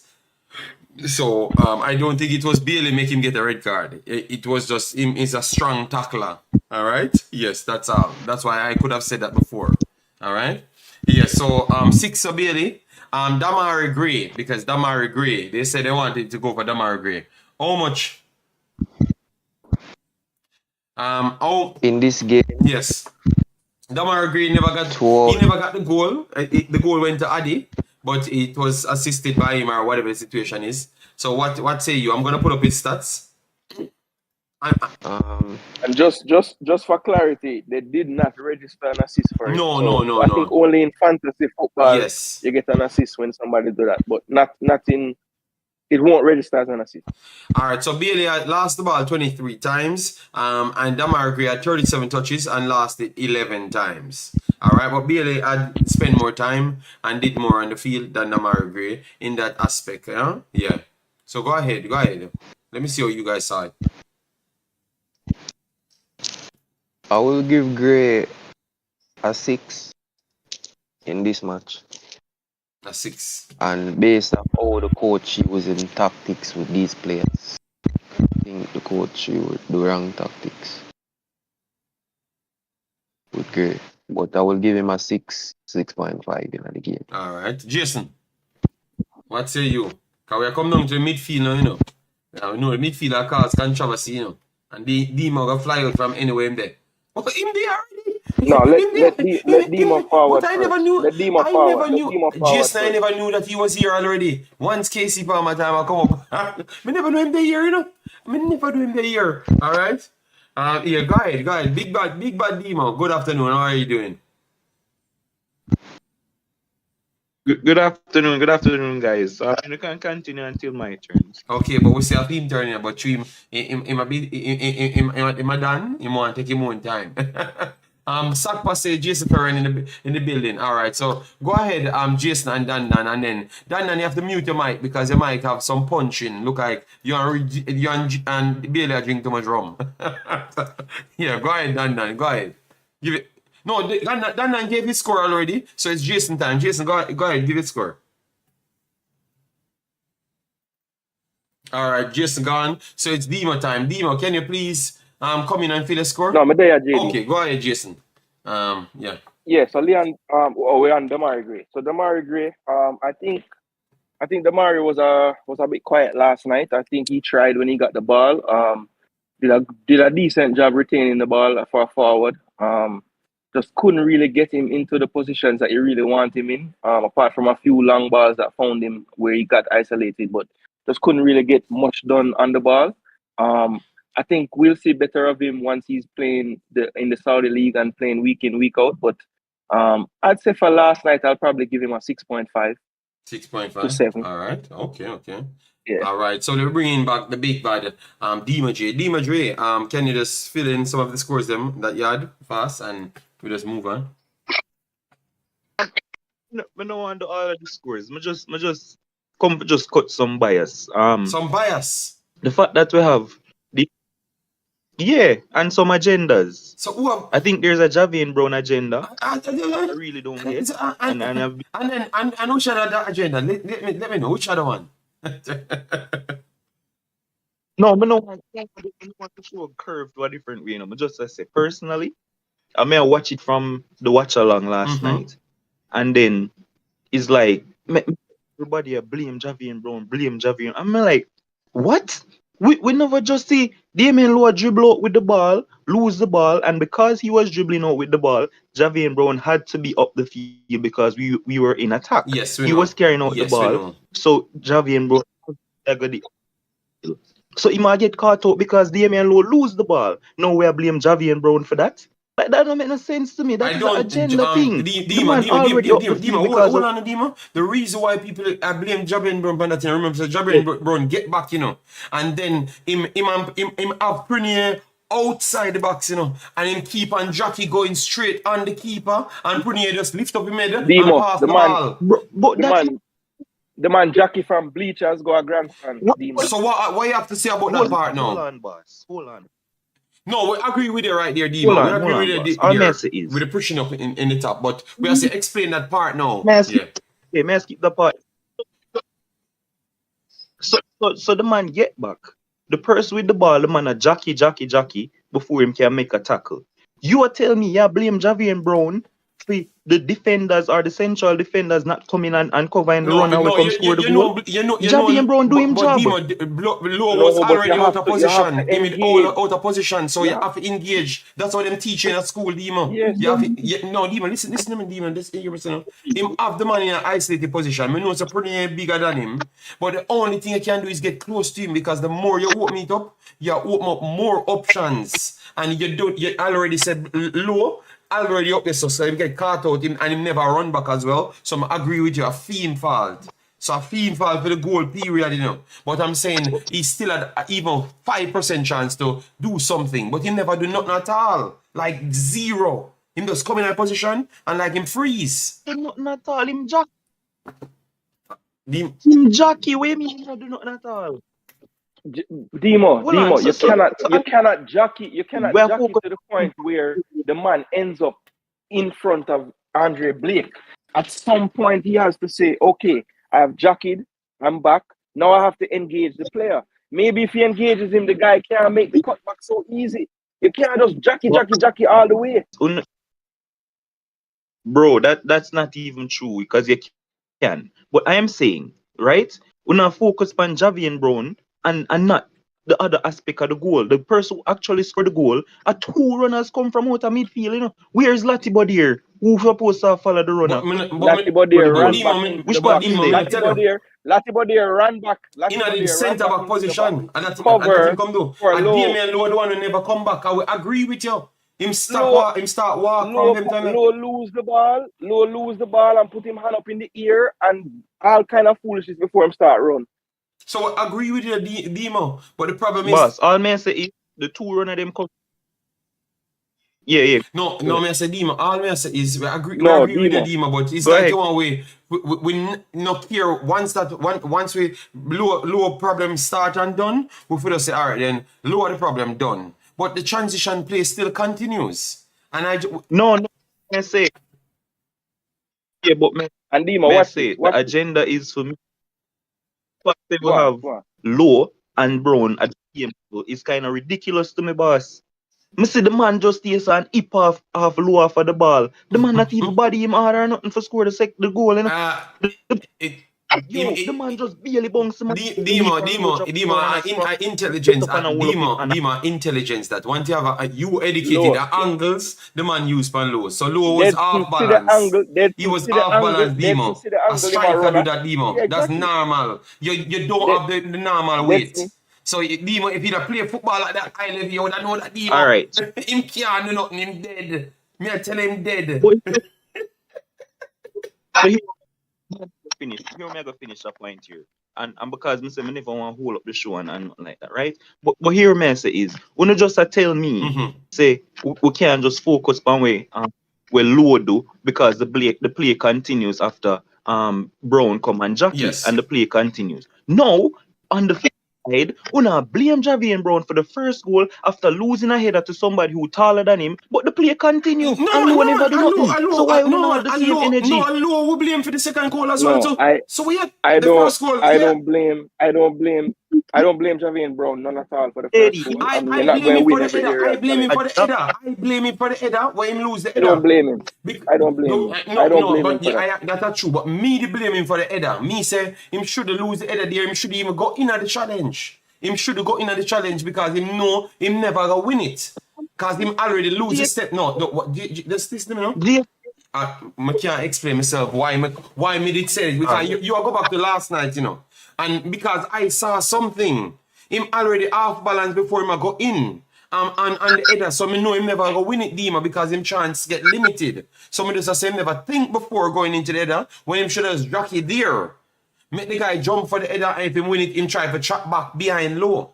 So he have the time to do that, you know. But he never do that. He go in and lose himself in that challenge, and then Lowe get isolated. And Lowe for blame. That's true because Lowe find himself in a bad position because he can't. How did Lowe end up so far? Because he made a ball watch. Because he made a ball watch. He made a ball watch for see if Javelin Brown win the ball, so he can come and double up for pick it for attack. And that he made a try though. But him get out, obviously him never have no confidence in Javelin Brown, but yet still him think he might go win a header. So that's how I try to say Lowe is one of the most person you can't understand because you just never trust him to give him the ball. So why you think he might actually jump to get the ball over one of the players and we win the ball all night? You go ahead, Demo. All right, JD. So like I say, I don't want to keep it up. But me just say it's just kind of ridiculous to me. Say people have Lowe higher than Brown or have them equal because they were not equal. Javelin Brown was better than Lowe last night, and it's just an agenda thing. But it's fine. Before you go away, give me the two of them score. Give me the two of them score before you go away. Because you're not going to escape, you know. Give me the two of them score. As in Brown and Lowe? Yes, man. You know, one is better than one. So just give me another big glass. Yeah, so would have Brown 5.5 and then would have Lowe at 4. 4 for Lowe. All right. So I did the agenda because Lowe was ridiculous last night. 5.5.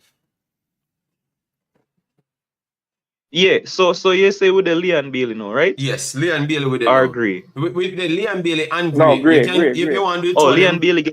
Yeah, because we know say you are the Leon Bailey beater. So go ahead, take it from Leon Bailey. No. That man get 2, brother.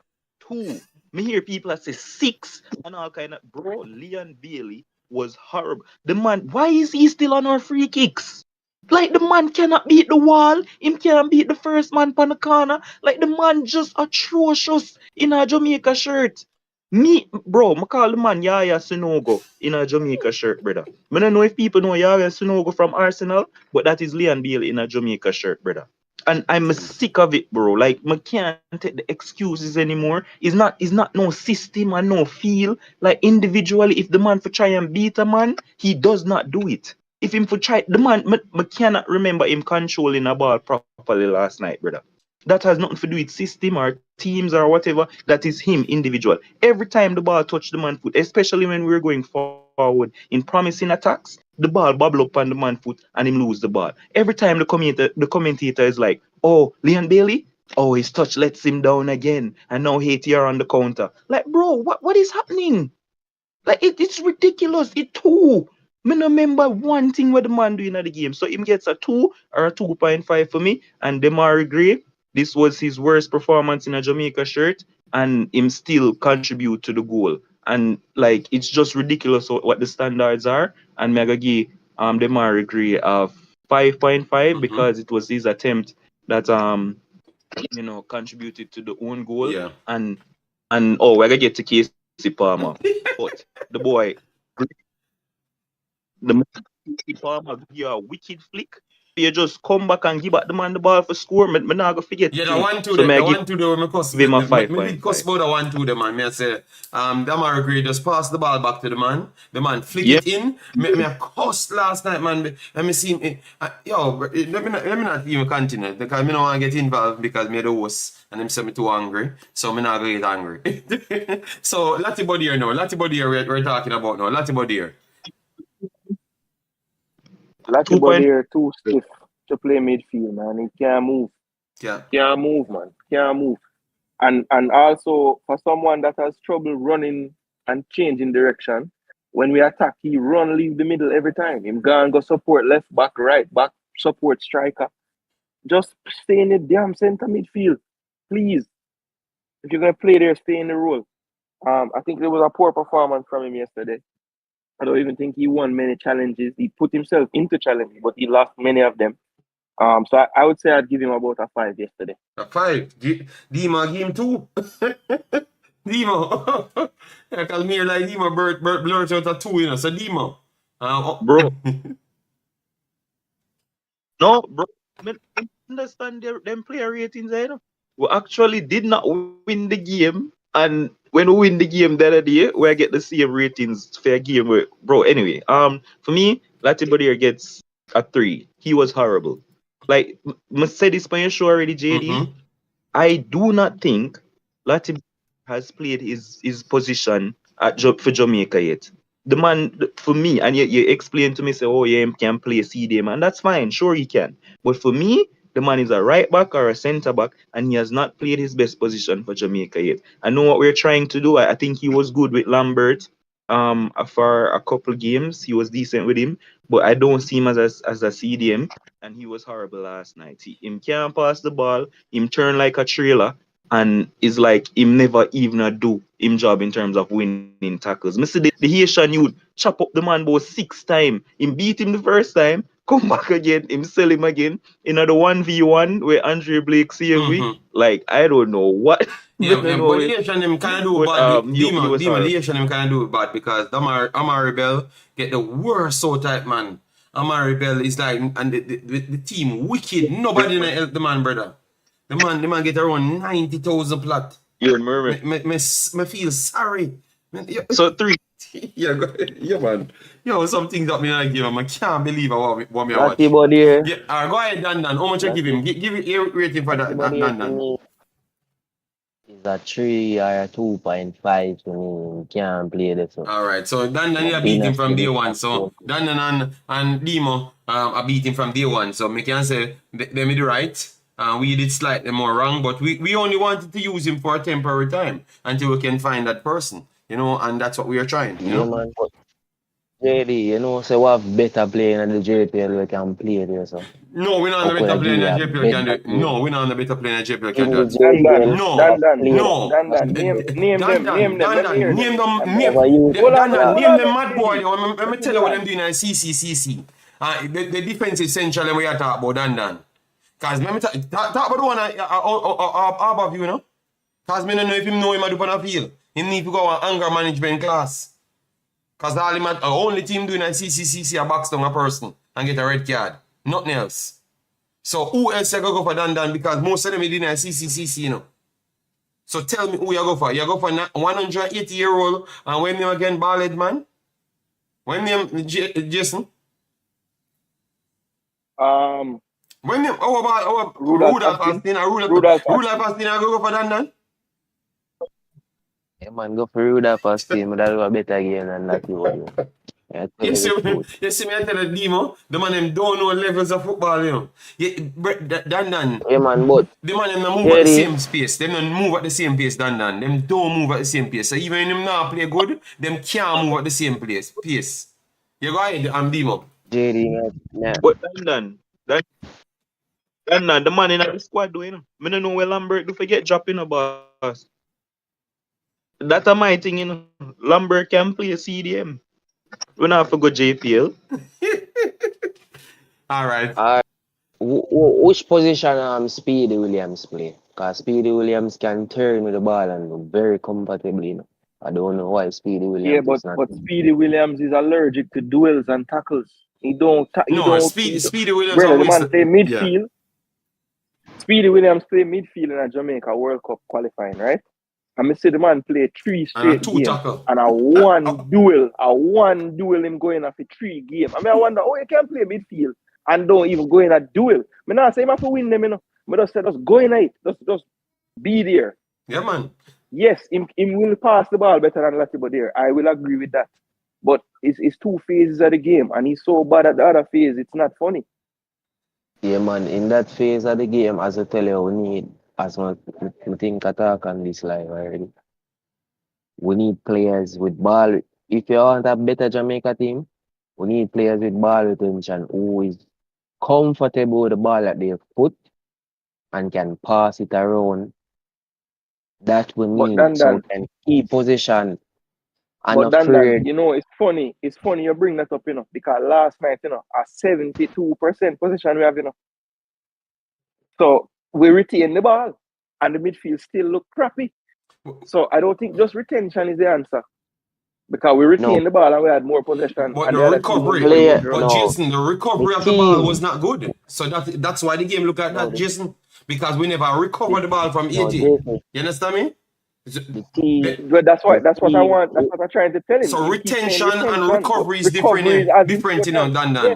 So we never recover the ball. Anytime we recover the ball, it end up. I'm talking about JD. I'm talking about players like with the ball at them foot, not the team. You have players with ball that can dribble and comfortable with the ball at their foot, like players on the field. But not the team. Look here. You have a man coming our team. I would say the greatest thing, Grant. You know, so Grant do less things than Latibo here because Grant just try to win the ball and pass the ball. Him no move. So it can work, you know. It can work, but you have to just know the system and take a time, Demo. It take a time because Grant now move. Grant is 700 years old. You see that, Nan? So that's what we're talk about. Well, I think the coach needs to just find a right tactics and the right. Because I don't see the coach formation when say I'm planning when come with the team. When I say that in the plans are now. Because in the same was the 4-4-2 because that's the easiest thing to play. And I think our Iceland did I use. So him tactics come with the Iceland thing. I'm gonna think the formation and the style of play we are use now go suit to play him. You know what I mean? I think so. All right, so we move to KC Palmer and then we bring in Jamaican Guna. Jamaican Guna, big up yourself, hope all is well with you and the family. Yeah, man.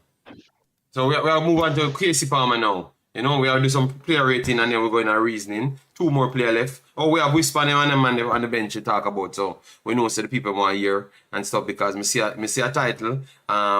Whisper change the game and stuff. So we have to touch a Whisper conversation too as well. Because what I meant to we have to talk about the people. Alright, so Casey Palmer, Jamaican Guna. And what going big man? We're not here Jamaican Guna. So we have to Yeah, man, we are here now. We are here now. All right. Yeah, man. Big up everybody, man. Big up to the panel. Big up to all our people. Good morning, good evening, good night. Big up yourself, JD. You know what I mean? Yeah, man. Big up. I watch it for a little bit, man. They have been shit, you know? So just get a little break. And game overall and the ratings overall. But let me just kick it off with Casey Palmer now. Oh, me no know. Me no see Casey Palmer look comfortable yet in the national side. Him not look comfortable to me in the side, my brother. I would give him probably a 5. Him not look comfortable in our team yet. I don't think he has figured out his defined role. I guess he's supposed to be the ball player, but I think he's still struggling with like the conditions and the physicality of the Concacaf. So I don't think he has found his feet because I've watched a couple matches with him playing in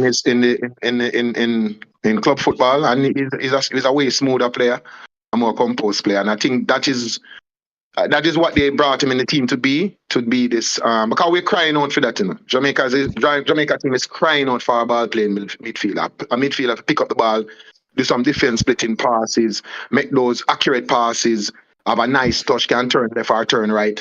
You know, with a ball out for that player there. Like the same thing where we had previously with Ravel. I think we have moved on from him, and I think the coach is looking for somebody in that category with a ball playing midfielder. Me, Casey Palmer, as I said, I've seen him play at club level. He looks good at club level, but I don't think he has fully gelled within the national team as yet. I don't know, I don't know what it is. I think I have hope in him that he'll come good at one time still, but he don't look like him reached that. So I'll probably give him a 5 in this match. You know what I mean? Me never too impressed. Me never too impressed with his contribution. All right.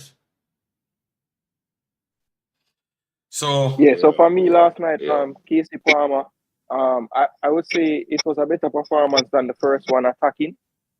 He didn't really influence the game as much, like with his tackles and stuff, but I thought he was better in possession. Didn't lose the ball as much as the first game. And I think he tried to combine with the forward players. I think a few times they were guilty of over dribbling when they could have just played it back. But I thought overall it was a fair game. I don't think he was that bad. I don't think he was great either. So I'd say it's about an average, like a 6 to a 6.5 for Palmer for me. all right. And I think that even though we haven't seen the best of him yet, I would still include him in squads moving forward. I think that once we have more, I guess you'd say a CDM that maybe understands the role better, I think we'll see better from him in that advanced midfielder role, whether it's the 8 or the 10. So I still want to see more from him. I think that he has more to give to the team. All right. Demo, go ahead, big boss. I want to wrap up on the starting lineup first. Jake? Yeah, man, may I hear, big boss. Yeah, we are here, big boss. We are here. May I go just may I go run? May I go just leave and Bowser and then leave? Yeah, no problem. Go ahead. Right. So listen, them say 50 brains or 50 mind, 50 different views. And trust me, I understand what that mean right now. Casey Palmer to me, from minute 1, was how much I give Pinnock for the thing there, by the way, JD? I think maybe give Pinnock the highest and mid have Casey Palmer second or third on my list as the highest rated players. No. What 7.5 to 8. 7.5 to 8 we give him. 7.5 to 8 we give him, yeah. All right. So Casey Palmer was our second best player yesterday. I thought from minute 1, when him pick up that ball on him right foot, turn pan him left, whip it at the keeper, and the keeper have to make that save early out. From minute one, him set the tempo. He was great throughout the rest. I mean, great probably is a strong word, but he was one of our better players. After the keeper make the parry, him run go over, go take the corner, swing the His ball right delivery from was very Bowser good. head, and him Yes, hit the ball delivery wide. was And very good, yeah. from minute one and minute two, he set the pace of that game, and he was one of our better players. Like I say, second best player for me on the night. Again, I mentioned the flick earlier we give to Demarai Gray in the box. Mm-hmm. The little forget back the 1-2, Yes, good, forget agree. it back, which was ridiculous. And I thought he was one of our better players last time. I don't know, like I say, 50 brain, 50 different views, but Yeah, but I had him. he gets a 7 for I me. had him as one of the first or second or bad third best players on the field. I thought that everything what you said, the deliveries them, he should have been taking two sides. Leon Bailey should not have taken the free kick, and him should have just taken the free kick them because he was doing his job. So I agree. I agree on that one.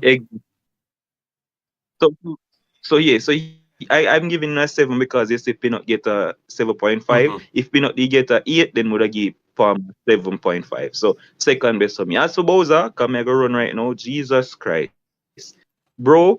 But listen, me tell you, him would have played Cephas as a 9. You know, I don't know if he ever played 9 before. I don't know, but bro, you can just tell that Bowser not play no football, bro. Like the man touch off, the man get some chances for score, like the header with Palmer swing on him head. Just the keeper in a no man's land, you know.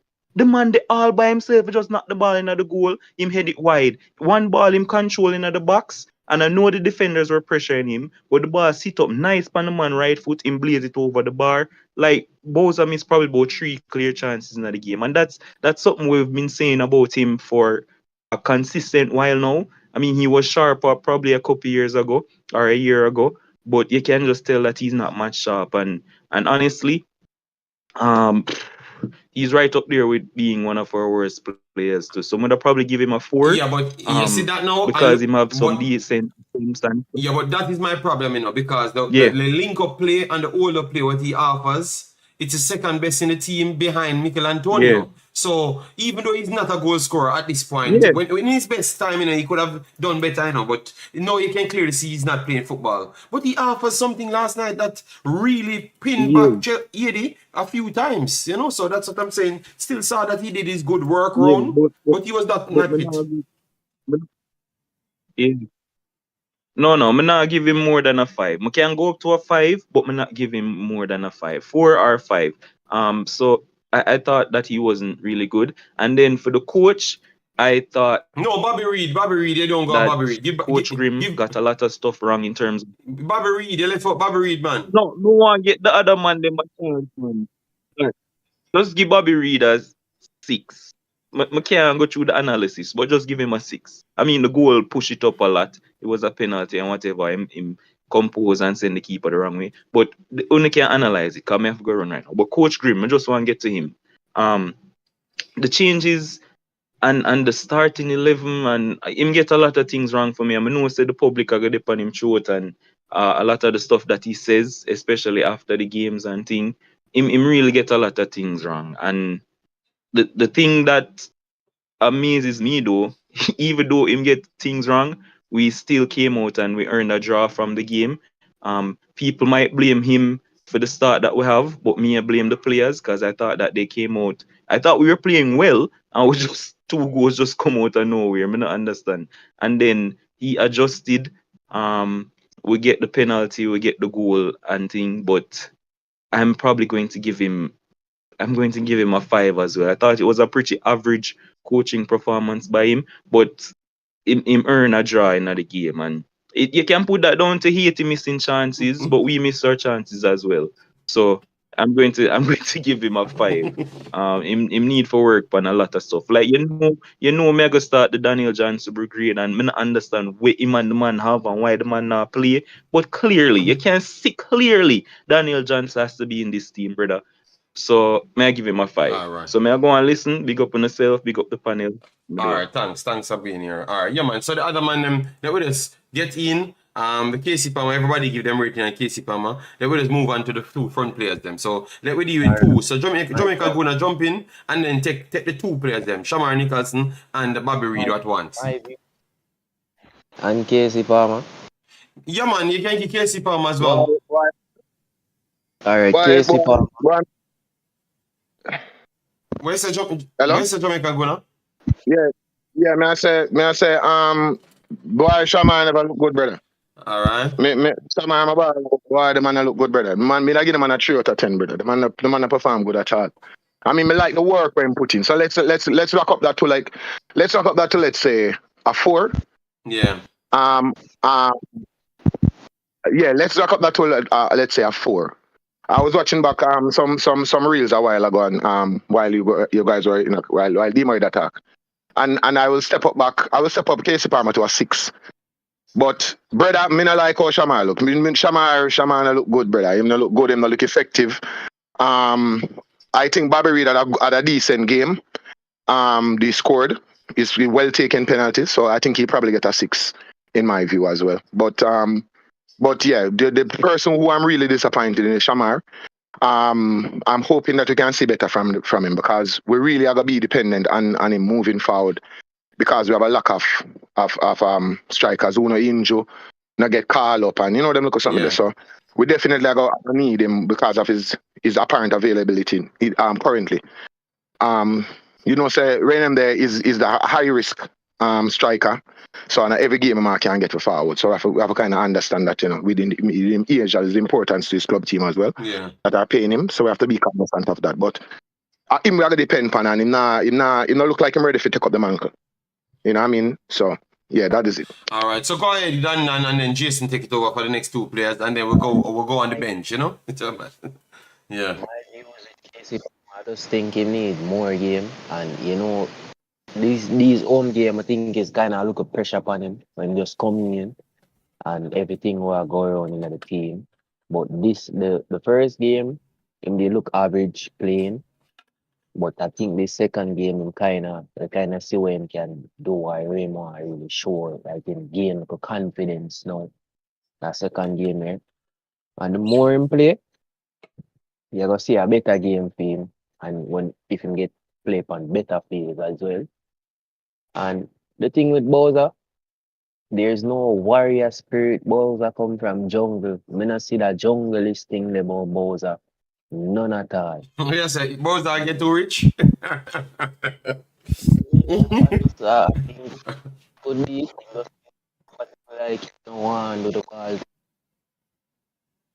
Alright, Dan, the internet I take him over, Dan, the internet gone. Jason, I'm going big boss. Yeah. Dan, get internet gone. Yeah, so the forward line. So first with the Bobby Reid. Bobby Reid, I would say I would give him a 7. I think he was very effective in the game with his movement. I thought he was cleaner on the ball today than the first game as well. He had a few key passes. As I said earlier, I could have done better on a cross from a header. He had more time than I think he knew. But didn't really get much power on the header. But took his penalty very well, and just happy that he took the ball for the penalty because I was worried about who was going to take that penalty at the time. So very happy that he took the ball and converted it. And I'm hoping that for a player like Bobby Reid who I think unjustly gets beaten from the Jamaican fans a lot, I hope that these 2 games will kind of ease that pressure on him and he can just relax and play football and not worry about backlash from fans because clearly we see that he's an important part of our attacking team. And then for Shamar, I'm not going to go as far as some of the other fans in the chat and some of the people on the panel. I know in front of goal he didn't do well. I mean, that was clear to see. But I still like the positions that he takes up and the spaces that he occupies. And I think that a part of the reason for Bobby Reid's improved gameplay was having a player like Shamar on the field. Because Bobby could now go into the spaces that he prefers to go into because he had somebody pushing back the line. So I think he did his job well as far as holding them back. But yes, I will have to agree with everybody that the clinical nature of him or the lack of clinical nature is a problem at this point, and the touch is not clean. But again, the man has not played since the Gold Cup. I don't even think he's trained since the Gold Cup. So I wasn't expecting much from him. So based on that, I'm going to grade him on a slight curve. and I say I'll give him a 6 for his performance. Okay, all right, fair enough, fair enough. All right, love that, love that. All right, so thanks everybody that comes in the chat. Please do smash the like button, share and subscribe. We're gonna talk about the bench players that came on. Romario Williams, Daniel Johnson, Dujan Richards, Deshaun Bernard, and that's it. Four substitution we used are 5. We used only 4. We used only 4. Only 4. Yeah, it was 4 subs. It was 4 subs. 4 subs. All right, so yeah, 4 ways. Okay, so we used all of those players. We don't have to go through them. We're just saying which one of them impressed you the most, and which one of them you think was the most disappointing. If the coach had an impact on it, just to kind of touch into that part, because we want to talk about the Damien Lowe situation as well. What he said in his thing. So we want to just go through this fast. All right, so Dan, your mic is on, so just give your take on the bench players that came on, and then you can mute the mic so the feedback can go away. All right. Romario Williams come show how to really roll up the ball with your foot and do the job where you need for to play the game smooth more than Boza. Whisper come show the confidence with the ball and put. That is what I need going forward. Whisper show that real confidence and bright up the pitch when him come on. Daniel too. Him come on, come do him thing, play the ball simple. And Deshaun Bernard, I never really get to see much of him in the game, but he was average because he didn't get enough time, and I think the coach should make some earlier changes. I think in this. But Dan, what I can understand, Deshaun Bernard come on at the same time as the Whisper, but you say one never get enough time and one was average because of the time, and then one bright on the pitch. The type of football was playing was more up top. Okay. You know what I mean?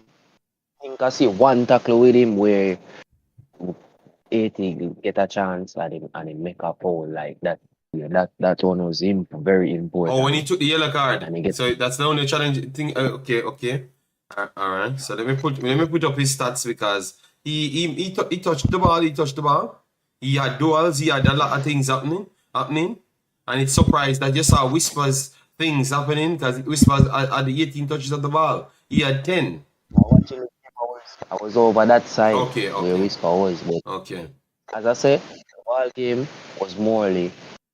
Jamaica was mostly playing in the half at that time. Okay. When Bernard didn't get enough of the ball. Okay. All right, fair enough. Mute the mic, big boss. Let me just make everybody else start because it'll give me a feedback. Jamaican Guna, go ahead. What you made of the substitutions in the game? I think they were a little too late, in my opinion. I think the coach should have tried to influence the game a little earlier.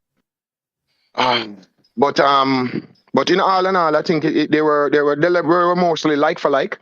Daniel Johnson came on. I think he brought a degree of composure in the middle of the park that was maybe missing. So I appreciated that. I appreciated the excitement that Whisper. He had some good touches. He had some. I saw him all up in mid and made a few decent passes. Deshaun Bernard, I think, was pretty impressive. The tackle the way him take that shows experience, even though he's a young player. That shows that him experience and him know when to take a card, because if the player get by him, that would have most likely been a goal. So that was a very, very important foul to make to commit at that time. And there was one more player that came on. Romario Williams, he won the penalty, right? Oh, Romario, I left him for last. So he's the one that I think came on and made the most impact. I think Rom forward and his movement started to give the guys them problem. And I think if he had gotten more time, I think he would have scored. If I had gotten more into the game. So that is where, I thought that the coach could have brought him on a little more earlier to kind of be more impactful getting at the game a little bit. Because at that time that he came on, we were pushing for a goal. And he's the person who made the shot to get the hands where Bobby put away. So I think his movement, I like his movement, and I was really impressed by his movement. Agreed. There were bad touches. Yeah, there were bad touches by all of the players. All of the Jamaican players had some really terrible touches, bro. Like the ball in the ear and you miss it. So it's not like it dip on the ground and it boom over your foot. Isn't it? The ball in the ear and you have to surprisingly, Romario Williams looked the most impressive. I saw Mark Davis said Whisper is a baller, man. He looks way above everybody else. That's a lie again, because I thought he was the worst out of the four subs that came on. He was the worst out of the four subs that came on. Never said he's bad, but out of the four, he was the least impressive out of the four. So the least impressive, and the first impressive one was Romario Williams. The man that nobody expected to be the most impressive was Romario Williams. You saw like funny. So you see the Mark Davis, you're biased. That's where anyway you're biased, because the next Jamaican guy, and maybe him playing at USL, and you guys don't want to give him any credit. But Romario Williams was the most impressive. When he came on, he never dropped off what Shamar left on. But the difference he brought was a shooting boot. And that's what caused the penalty. So go ahead, Jamaican Gunner. But I had to step in because I saw that Mark Davis is biased. You're 100% correct, man. You're 100% correct. Rum forward and him was the most impressive of all. That's why I actually left him for last. Because I want to say, I want to give him more ear time. Him actually was very impressive. His movement, bro. His movement was beyond what, a problem that I have with a lot of our strikers is local strikers or locally developed strikers is the movement that they have when they don't have the ball. They don't make the defender start think. They make the defender them think. So is the movement. The movement of Rum was really, really impressive, man. And so he was the best out of the substitutes that came on. And I would agree that Whisper was the worst, but he wasn't bad. He was exciting when he came on. Bad, because I don't think none of them was bad. Yeah. I never think that none of them was bad. Man. All of them but I said out of the whole of them. Came on and impressed. No. Yeah, all of them came on and impressed. Daniel Johnson came on, brought composure to the middle of the park. Fresh legs were needed on the back. The coach put on Deshaun Bernard. He came around there, he held the fort. Nobody got by him. So it was all good across in terms of the substitutions. My only issue with it is that I think the coach left it a little too late. All right. Mark Davis said, I wonder what game you watched. Whisper came on, he put in 2 solid crosses in the box. All right, he had 18 touches of the ball, last position 9 times, tried 2 dribbles, ran straight into the players, them lost the damn ball. So if you want me to be specific, you saw Life Funny? You saw Life Funny? Yes. He had 7 out of 10 passes, which is 70%. That is good. But and his duels, he had 4 duels and completed 1 out of the 4. Was fouled once, and we talk about the last position 9 times in that time. So look at the others, guys. Remember, we are talking about Jamaican born, so you can't use the bias now to say it's an English guy. These are Jamaican born, and we just want to give our next man his credit. The guy came up, hold up the ball, and did his job. So come on, man. The guy was more well-rounded, secure, and brought even Whisper in the play. So that's why he got more Mr. Mark Davis. Because it looked like you don't know the function of the footballers them. He puts in 2 cross that was impressive. But Romario Williams literally give us the draw. So, oh my God. So Romario Williams gave us the draw and Whisper put 2 cross in the box. But Romario Williams hold up the ball as well and link up the play for Whisper to come in as well. So he doesn't have to dribble to get in a position. So which one do you think was more important? Yo, we can't believe we're arguing at Big Boss. So the stats right here. So gave Romario Williams higher as well based on his contribution. Obviously he won the penalty, so he gets higher. Whisper got a 6.3, which is the lowest out of all of them. Bernard gets a yellow card but still got a 6.4. Yes, so I don't know what to tell you. I don't know what to tell you, but I agree with the stats on this at this instance, based on what Romario Williams offered. And I never said, I think it was DJ the second one. DJ was the second most impressive one because he calmed down the play and linked the play as well. DJ was the second one. And then between Whisper and Bernard fought out the third substitution. Come on, man. Mark Davis, man. Come on, man. You not see the football, man. You just watch one player, man. You not see the football, man. Give the youth him credit, man. Because we would have liked, if we don't have Michail Antonio, we have to rally for him to come back in the team if we can't get anybody. If we can't get Roof, we can't get anybody.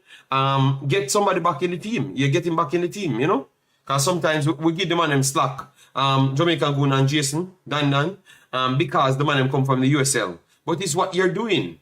If you come on the field and show attitude, and you show attitude with better attitude than the actual English Premier League man them, right now I'm gonna speak you over the English Premier League man them, you know. You get me? And that need upon you know. If a man a play and at the JPL and him seems like him have a better attitude and him have talent, me I go pick him over the English Premier League man. Because me not JD, I don't Go ahead, Dan. mind picking the players in the USL. I don't. Rum is a good strike. Him should have start over Bowser. Him should have really start over Bowser in the match. As I say, I blame the coach. No, but which one of them you think move faster? I want Romario Williams move faster than him.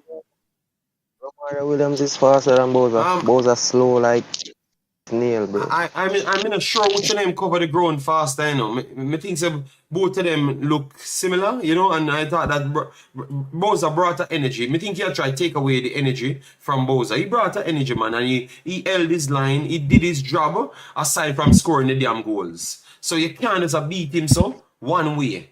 You see, so the thing about I agree, JD. I think, as I said, his whole look was good on his movement.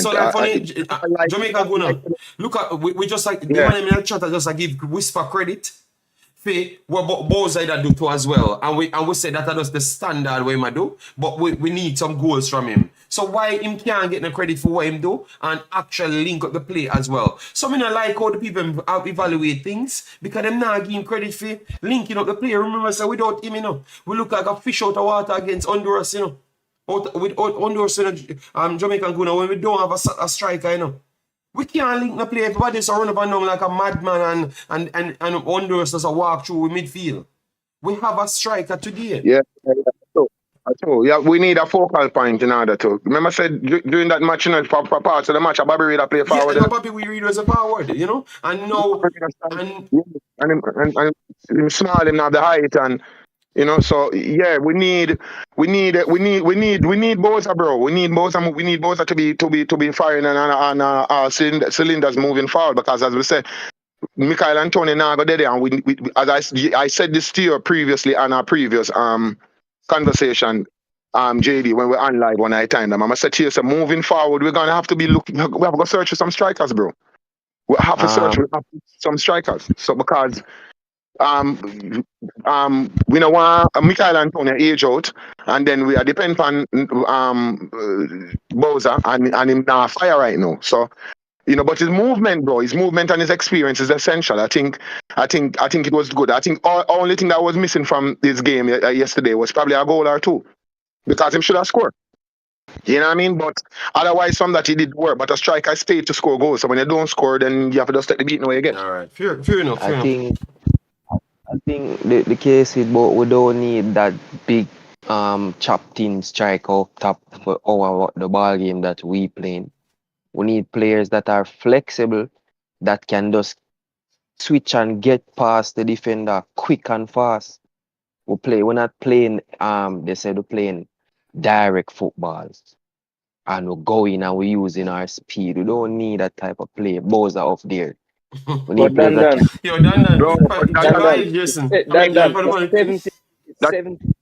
That has been Jamaica 100. 75 100 long ball we play a game, you know. 75 bro, you can't 100 long ball. You understand? We play tiki-taka football, my G. We play very direct football, and we don't play counter-attacking football neither. A direct football Jamaica play, my G. So our philosophy that has been part of our culture from day one is direct football. So try to make to put on the ball and knock it around and try to use efficiency similar to what Germany would play. But we do not play counter-attacking football. We do not play possession football. We play direct football. So we need somebody for pass the ball to up front. We can turn and take on the man. And that has been the culture from World Cup Day straight until now, which 900 years ago till now. The Jamaica play direct football. We don't have the players them and the quality and the technical players them that can put on the ball and knock it around in our rondo. We can't and we that. So we have to play with the strengths, which is pace and power. That is what we have. We have pace, we have power. We're not the most technical team. You have teams within even the Caribbean who are more technical than Jamaica, but we have pace, power, and we have players playing at high level. So that is what gives us a little edge. So we have to use our advantages when we're going in the fight. You can't just go in a fight and say, this is what you would idealistically want to do, but you don't have the skills to do it. You go in front of a man with a sword and double up a fist and say, idealistically, you wish you'd have a sword in your hand. All right, look at Jamaica. Look at this. We had 44% of our long balls completed, 32 of 73. All right, so because Shamar Nichols is in the team, you know, so let we just move on to the next game now, the Honduras game. See how much long ball we play and see how good we do with the long balls them, like how much we take down, because that is very much important as well. So we want to see the difference between when Shamar Nichols is in the team and when him absent. All right, so yeah, so let me see how it go then with the percentage. All right, so the long ball. We completed 66 the last time, so we tried less, and we completed 29 out of 66, so it's still 44%, but it is less. So we not even go for the 73. We just top out at certain amount because it's not so much working. All right, yes, and it's 29 we got. 29 long balls got controlled, and Honduras had 33 out of 69, which is 48%. And Honduras players are not as big as ours, but yet still could have put out more better percentage on the long balls right here. So it clearly shows you say, when we are kill Bowser, let me go back to the thing now and see how much of the how much takedown Bowser have. If we can get that metric, I'm not sure if we can get it in this app, but I'm gonna see if I can get it just to show you the difference that he brings to the team. So sometimes than not looking at it, you need more power striker. The fluidness not always help. All right, because I think if you had Pep Guardiola as our maybe one of the tiki-taka coach, them are the more pressing type team, I think the more fleet-footed strikers would have worked. But under Hallgrimsson, I'm very sorry. We are going to have to work with a big striker majority of the time. We have to work with a big striker majority of the time. All right, see, 23 touches, 11 passes completed, 82% for Shamar Nichols, and 2 key passes created right there. Aerial duels, 1 of 3, right there. Ground duels, 2 of 0, and he lost possession 8 times, 1 time offside, and 1 clearance. All right. Yes, so you see, and the area that he does occupy, it helps where the long ball is going. So I don't know what to say then, you know. But we continue. We had a final point to talk on before we're done, because we don't want to take up your time too much, people. You know, yeah. Smash a like button, share, and subscribe if you're new. Hopefully we're already on 200 likes, because we have over 200 people here. So at least reach that target. All right, yeah, man.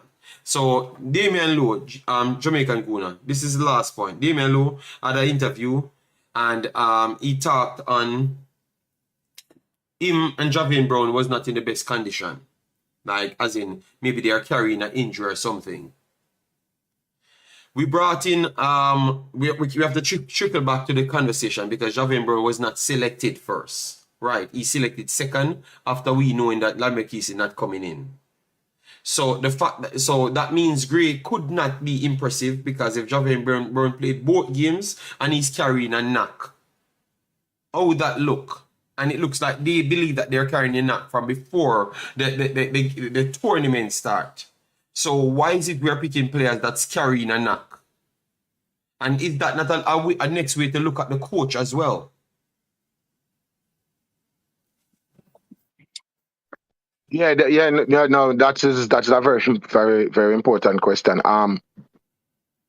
Did we have to carry Javelin Brown knowing that he's injured, or did they assess him and say, okay, it's okay to play? Because 2 games in playing. Yeah. So I don't think it's something.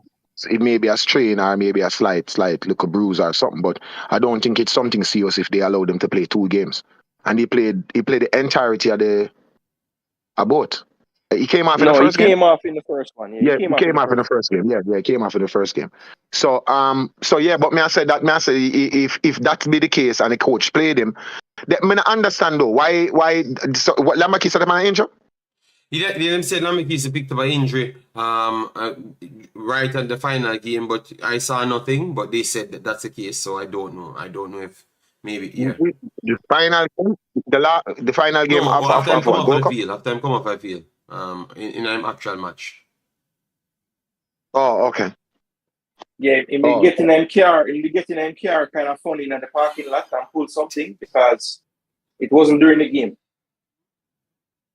Yeah, so yeah, but the fact that Damien Lowe, so that's what you're saying, it's not an injury that will omit him from playing. But the problem is, why are they using it as an excuse to say that's why they're not playing at their full level?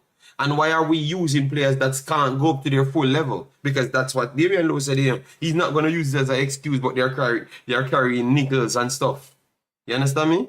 So why are we picking players that are not fully fit then? That's what we're saying. We're asking everyone, you know. Skillish said, coach, for whatever reason, like Javelin Brown, he said, okay. But I'm just asking that Skillish, like, I think it's a valid question to ask. Yeah, it's a valid question still. I think that is not the feat of the coach. Why he would play injured players, but I don't think it's that serious if they're allowing them to play same way, and especially Brown. But we have adequate replacements at centre half, so we could have started with Dejan Bernard instead of Lowe. If that be the case, I make him forward and then swap it around. And I make him have some rest, and you know. But I guess the coach needed his leadership in this game, as he's a senior player. You know what I mean?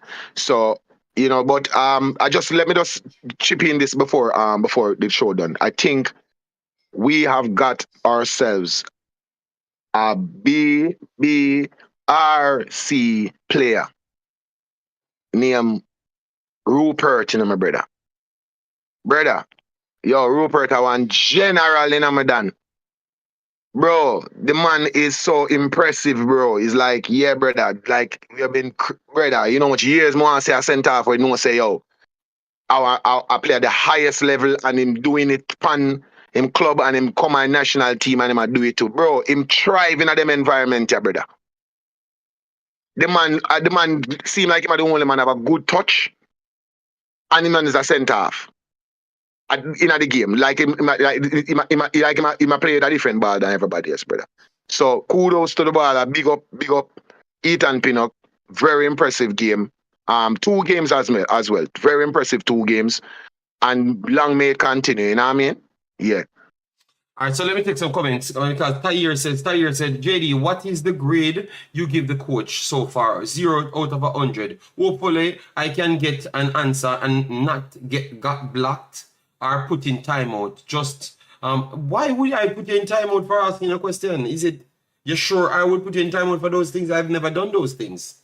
We're assessing the coach, and to be honest, for me, based on all of the things that he has said and not pull through, I think the coach is below 50% out of 100 for me. I would go for more of a 40%, 35% because he's getting results. That's the only thing, and we're going to move into the realistic thing of Jamaica making it out, because it looks like Jamaica could still not make it out of this group, and we're going to show you why. Because I think most people don't look at the system that they're playing for Concacaf, because maybe people don't know the thing. We want to check it, but for me, 35-40% here.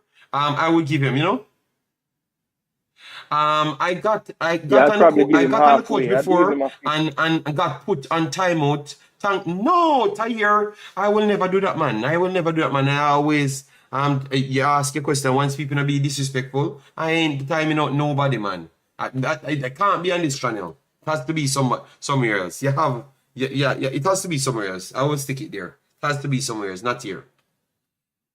All right, so yeah, man, but agreed, Ethan Pinnock, but I think I never even need to lament on Ethan Pinnock, because I've been talking about Ethan Pinnock from a year. Man, I tell me about King, I'm gonna start King in a Jamaica team over Ethan Pinnock, and I want to have a crack them the pan. You understand me? So many people that I even talk about that Ethan Pinnock come here and Ethan Pinnock proves say he might the best centre back over almost a year and a half now. But anyways, let me explain to you what's at hand here, people.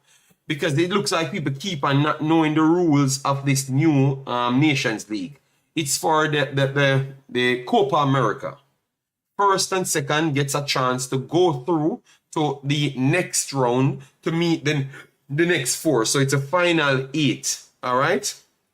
But how it works now, you have 6 teams in a group. They make it one group. But it's not really one group. It kind of separated. So Jamaica has 3 teams that they do face out of the 6 teams, which is Honduras, Haiti, and Grenada. But the problem is you face, because you play 4 matches, so you only can finish on 12 points. But the difference is because Haiti is the highest seeded team, and Jamaica is not the lowest seeded team in the group. I don't know how they came to the term that Jamaica need to play Haiti twice. So Jamaica has Haiti once more and has Grenada once more. And it clearly proven that playing Haiti, which is the highest rated team in the group, it's not a surety. But because we garnered so much good players, it seems like we are above them in quality. You get me? Yes. But clearly, that might not be the case as well, because they have lost good qualities in their forward areas and also defensive areas, and they don't look like a drop-off against us, even though it was a strategical plan still. So what we're saying is Jamaica can maximize only 10 points. So if Jamaica fail to win any one of their next 2 games, Cuba, that's on 4 points, still can outrun Jamaica by getting more points.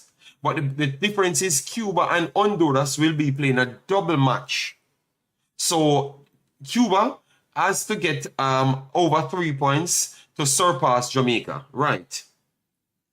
And Jamaica has to get over 3 points to cement themselves in a possible position as well. Because Honduras and Cuba, if they draw both games, Honduras will finish on 5 points, Cuba will finish on 6 points. And if Jamaica fail to win their next 2 games, they will stay on 4 points, and that would not be good enough. And maybe Haiti will leapfrog Jamaica. So Haiti has Suriname and Jamaica left. So that's what Haiti has. So Haiti can max out on 8 points. So Jamaica is at the top at this point on goal difference. But it has to be 2 teams going through. So who you think making it through out of this one? That's what I want to ask the panel, because I told them it's going to come down to some real metrics, And I think it's going to come down to the final day. The final day. I think it's going to come down to the final day. And it might just come down to Haiti or Jamaica going through. One of them going through. Haiti or Jamaica going through. One of them. So any one of them win on that day will be going through. You get me? Because I think Jamaica will get the 3 points against Grenada and put themselves on 7. But Haiti, I think Haiti will get the 3 points against Suriname and put themselves on 5. So Jamaica and Haiti will have to go with, and I think Honduras will beat Cuba 2 times.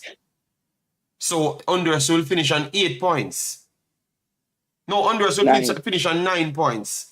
9 points Honduras will be on. You see how it looks now, guys? So it's going to come down, I think it's going to come down to Jamaica or Haiti win the game and one of them go through. So it is... Yeah, Jamaica and Haiti in Dominican Republic will be all the marbles, I think.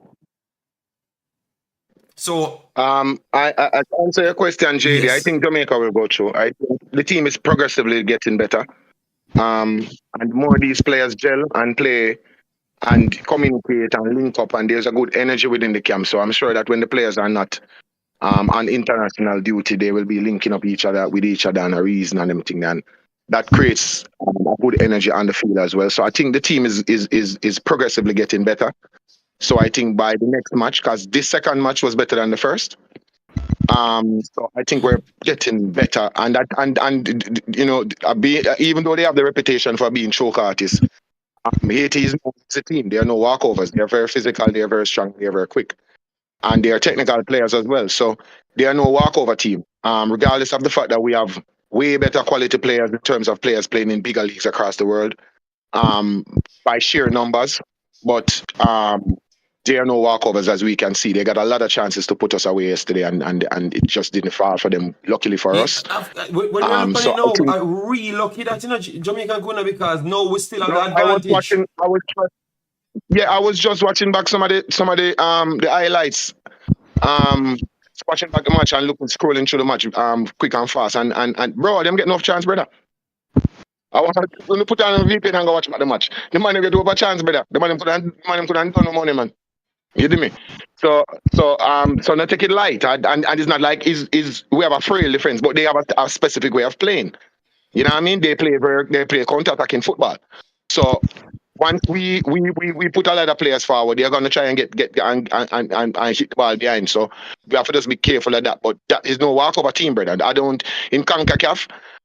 These teams, nobody not gonna roll over and make the beat them up. You know what I mean? Everybody are come out to try and prove something, especially against Jamaica, because they're saying that we are brag, so we have whole heap of Premier League players and our forward line is Premier League, all Premier League, and Ray, and so they want to try prove. So they're not gonna come out and say, oh yeah, I'm gonna beat Mr. the goalie.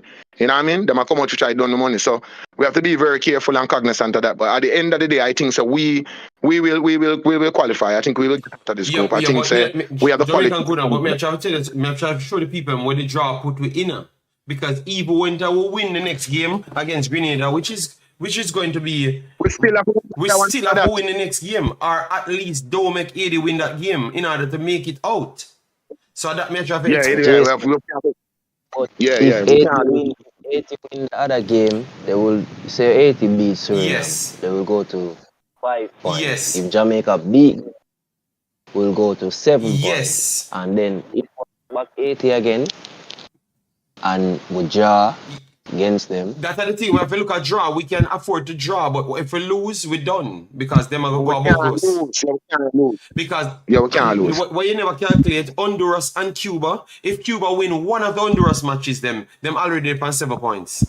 You realize that? Just one them need to win, and then they're on 7 points. Done. So this is a tricky situation.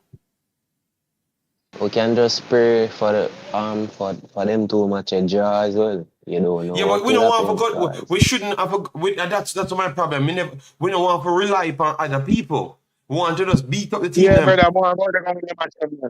Yeah, man, we win the match and live it and make our own destiny, man. I mean, depend on the man. I sit down a bite fingernail away per man for draw a match, brother. We have to go win. As I told you before, if Jamaica can't really make it through this local thing here, it proved that we don't really have no team, and no, but we have a struggle. The problem in here, keep on again Honduras flag. Jamaica was not the highest ranked team coming in. It was 80 coming in. 80 and Honduras is highly ranked, as well. Yeah. So Jamaica was the second highest ranked team. We are the highest. We are the highest ranking team now. I think we're over 80 and Honduras. We're over 80 now. But not when they think come on, because them get demoted because of them going into the group of death in the Gold Cup, and we get an easier group in the Gold Cup. You understand? Because them have to play Mexico, when we have to play Trinidad and the next team. You understand me? So that will help us. So we have to talk reality. But we saw how them played Mexico, and we saw that them team have got a complete big problem with us. That's why we could have known that these teams are not going to be a walkover for Jamaica. Because we saw them play the team. Both of them played Mexico better than us. Both of them played Mexico better than us. So we already knew that these are going to be difficult teams. And based on the performances, Honduras is the best performing team in this group. In this point of the competition. Yeah, would you agree? Would you agree that Honduras is the best performing team? People, who you think is the best performing team in this group? Who you go with? I say Honduras. Even though Honduras lost against us, they were the better team. And against Grenada, they don't give them a sniff. They beat as I told you, they're gonna beat the living hell out of them, because they thought that they should have won against Jamaica and won easily as well too. So okay, Mirak goes for Cuba, the best team in the group. Okay. And Richard goes for Honduras. So who you guys go for on the panel? Who you go for on the panel? The best team in this group? Yeah, the best playing performing, performing team. Not the best team, the best performing team. I'd probably say, as of now, probably Honduras or Jamaica. I think they're about the same level of performance. I think Jamaica is the best performing team. Like, when we will show that we are the best performing team. No doubt about it. Because I think it's Honduras and Jamaica. I think run second. In terms of performance is hard to mark, you know. So it's based on opinion and it's based on what you want to see. Performance wise, I don't think Jamaica is performing well, but we have not lost. So we're not performing well, but we're still not losing. In terms of the performance, I would like to see us play some more football. I would like to see us put down the ball more. I would like to see us put a nice 10 passes together. Me not see that. Me I see that from Honduras because I see them pick up the ball and I make 10, 15 passes and I knock around the ball and I play around and I make it in the park. And with some little short man. So I think Honduras is the best performing team, but I don't think they're the best team. I think we have a better team, but I think they're the best performing. I like how them play. When they were playing against us, they were the better side. In terms of on the eye, they look better on the eye. Them put on the ball, them knock it around. They were better ball players than us. But I think it's just we have quality all across the pitch, and I think that is getting us through. It's more individual, but as a team, they're playing better football. Charles Brummer said Jamaica beat Honduras, so it can't be them. Charles Brummer, for God's sake, Charles Brummer, you never watched the game. Oh, you wicked, so? Because remember when the game done, you know, we said we don't think another team will beat Honduras, yeah. Because, boy, I tell them, I've missed 700 chances when another team beat them. That's what we say after, you know. JD, I just think we as the fans want the team to perform better and we also expect better for the team. But Jamaica is the best performing. When you look from outside, not as a fan or we as a country, we are saying, oh, them to do this and do that. But Jamaica, the spirit outside, not say, oh, My G, let me ask you a question, bro G. When we were playing against Honduras, did we perform better than them or did they perform better than us? Even though we won. You can perform less and win. You can have less possession and win. Yes. So we're talking about performance now. Did we play a better ball game than them or did they play a better ball game than us? The transition ball game was much better than ours. That's a fact. The transition ball game was much better than ours. But we still. Did you see an instance during that game that we put 10 passes together? When we were playing against Honduras? So, I think the game is on Concacaf. You can't go back and watch it, you know. You can change your VPN and go watch it. Whenever that flew with the ball, but I just think we are just the best team. All right, so so we are the best team. So there is no situation where Jamaica not make it out at this group, you know. Best team performance. It's not but best team. He thinks that we have performed the best as well. So that's why him have this high standard. So if we fail to come through, him never see the writing on the wall and realize that we not the best team. So anything can happen, and then I'll put a bag of pressure. People say Cuba as well because Cuba. I think we're the best team in the group. I think we're the best team in the group. I don't think nobody better than we in terms of a better players and better group of players. I think we have the better side in the group, but I just think they're playing better football than us. Okay. That I mean, as I said, individual quality is getting us across the line. I think it's just individual quality. We have better individuals, but in terms of how they play, in terms of how they put on the ball, brother, if Honduras have one finisher, we can kick the ball in at the goal. We don't beat them. No. We can them get the big chances. Them have a finisher. We don't beat them. Woof the ball and get man them get ball right up 6 yard box and kick it away. If the man them they have one good finisher, we don't beat them.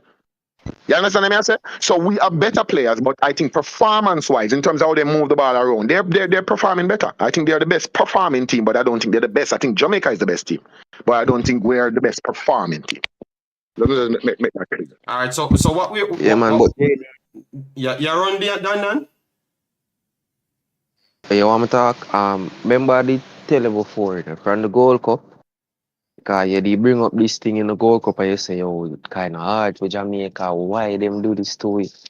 And I say, JD, you see if we can. You see, Dan, and you see, everybody come back now. And when you don't want them, from day one, and said, this is a dodgy thing from CONCACAF. Now, everybody see what me talk now. No. You see it? All right, go ahead, Dan. with what we have, and if we not make it out of this and try to perform in this, it not make no sense we want to go to World Cup. Because most of them team here, them fairly new as well. Them get new coaches. The Honduras team, them change out a lot of players too. So, may I say, if Jamaica can make it out of this and beat Haiti or thing the 2 times, what you going to do with the rest of the top team? Them when you buck up on the top team. If we can't perform against them team here in the Caribbean, it don't make any sense. So, if we cannot perform, we don't deserve to go to World Cup. Carl, you know, look on it good, you know. We can just look. Suppose one bad game we play, one bad. No, I can't say that because 2 of the game them we are complaining say we did some poor things. So we not play a good game yet, but we still actually depend 4 points. Suppose we go to beat Grenada now, but yet still lose against Haiti. Haiti was ranked higher than us coming in. So really and truly, would that be we should pack up everything and just go back home? I don't think so we should not take it that hard because Haiti are actually one of the highest rated teams in the region. And they have high quality players as everybody else as well. So I get the point to me I show you from Gold Cup, me I tell you this, I call in. If Jamaica cannot make it through this, it don't make no sense to have got World Cup qualifiers. Or the team, it don't make no sense for we. We are going to play hard or join a competition. So one game done. If we fail to can win one game, because that is one game, it take one out of the 2, you know. If we not win one out of the 2, we might not go through. Need for perform and show we. Say them can make it through that thing here for say yes, this team at least them can beat them local Caribbean team here for sure them can go the next level. All right. Perform again with the performance and show we say we have the fight, you know, for pass this local stage. It's a stage. You keep on saying little stage, and that's the problem in the done. Are your brain at the problem, you know? Are you are keeping a pinnacle of other teams, you know? Other teams them have it as we to Cuba have Honduras 2 time, you know. And you just say Honduras are the better playing team. Some would say Jamaica have it hard against Haiti then. So it's fair enough for the other teams then. So me not think is a bad thing for Jamaica against Haiti. Cause Cuba got play Honduras 2 times. Yes. And what I said that is bad for Cuba, cause Cuba one of the lower team them would have look at. Yeah. So I say if it would have look weird for Cuba play Honduras 2 times. So as we say, it's fair. We would see it as a bad thing. Okay. If we cannot pass this, you know, you have to look on that, bro. I agree with Dan. I agree with him, you know. Strange enough, and I agree on this point. I think if we cannot get past these teams, I think Honduras is the most dangerous team we are coming up against. As I said, I think Haiti is a choke artist team. I think they always just reach. They're like Tottenham. Them just reach somewhere and then them just flips. So I think they're gonna flip against us next time we beat them. We meet them. So I think we're gonna beat them the next match. But I am just saying to you that Honduras is a very dangerous side, and I think they are the most dangerous in this group that the teams that we're gonna face. And if we can't beat up Honduras, when time come for boogie side like Panama and them and a problem we got when time World Cup qualifiers come around. So we basically have to use this we have to use this and get the team together and use this as a warm up for when the World Cup qualifiers start, because we have to go to the World Cup here. It's not like it's like no, we have to go. So whatever it takes, we have to go. And this is like rehearsals for that. Nations League is rehearsals for that. Because when World Cup qualifiers start, any man now fire, you're not supposed to see in a Jamaica side, brother. If you're not playing a ball, you're not supposed to see in a side. So some man when not playing a ball and make the side, no. They're not supposed to make the side when we reach a World Cup qualifier, because we have to go. Because we're supposed to be like we're supposed to be like tied with maybe the 5th ranked team in the Concacaf. So out of the 4 teams that are gonna qualify, we're supposed to be one of those. You know what I mean? There's no USA, there's no Canada, there's no Mexico. So the other teams are not gonna just roll over and say Jamaica since an higher rank down, we're not gonna take the spot. No. Everybody want to go to the World Cup. Where's the right there, so and all of them fans are gonna do that? No. In a Concacaf region, brother, if we not got a World Cup, there's something wrong. If we not got a World Cup, I've got to revamp the JFF. But Yeah, if you don't got World Cup, have to from JFF. Bro, every man that come for come up, you think Suriname no one got World Cup? Yeah, Seriously, you think all of them side in the one beat up Jamaica yeah, and go World Cup? but Are we them a target because they're top ranking side them? El Salvador, Panama, all of these teams are coming to try and beat Jamaica. We have to prove ourselves and our worth in this Nations League. Yeah. And we have to do well in this Nations League. If you make some man back up that and start think twice. But now them see like so okay, we're in the transition phase, like we're most everybody in, but they're not gonna roll over, bro. The 18 never roll over yesterday. 18 and the player playing in the Premier League, bro. Look at the team that we put out and look at the team that they put out. We have higher ranking players in our team than them, and them give you a fight at 2-2 love we forward from. And it if a own goal, we go 2-1. So come on, man. Let's look at it realistically, brother. This is no walkover for nobody. Nobody not gonna make Jamaica roll over the steamroll them. Everybody are come out to try mash up a side. So we have to be careful, brother. Now we're there in a Gold Cup and we hear a side after them want mash up Jamaica side. You never hear the Trinidad man come at Jamaica come say them want mash up Jamaica side. You think them are gonna roll over and make we beat them up? No, brother. So we have to use the Nations League, yeah, as our rehearsal for our World Cup qualifiers, my G. So we have to perform well because this is where people are going to use to assess how well they're going to perform in the World Cup qualifiers when they come around. So with the team recruitment, all of that have to happen from now. The gelling have to happen from now, brother. That means so when we reach our World Cup qualifiers, we're supposed to know we team, we're supposed to know we bench, we're supposed to just know, say, all right, we're supposed to have a system of play already by them time they come around. But at this year time, yeah, we have to put the work in at this something here. So that match there yesterday, we win that and 3 love, and we're happy and we are wave the flag and I run up and down in Jamaica. That happened, but it didn't happen, bro. all right. Because nobody's gonna roll. You know what I mean? All right. So what all I'm saying is you just prove you just answer everything that I've said. You said Haiti is a top quality team. So if that's what I'm saying, because I've realized that sometimes maybe we put expectations too high, too fast, because we just said we are in a transition phase. So anything can happen in the game. We just proved that anything could happen in the game. If, as I said, if Haiti finish their chances and we finish our chances, they are going to finish at least 3 clear goals ahead of us, just the same. So they would have won the match. So I'm saying if we get 7 points in the next game and we maybe fall to 80, I think we should not cancel anything. We should still take the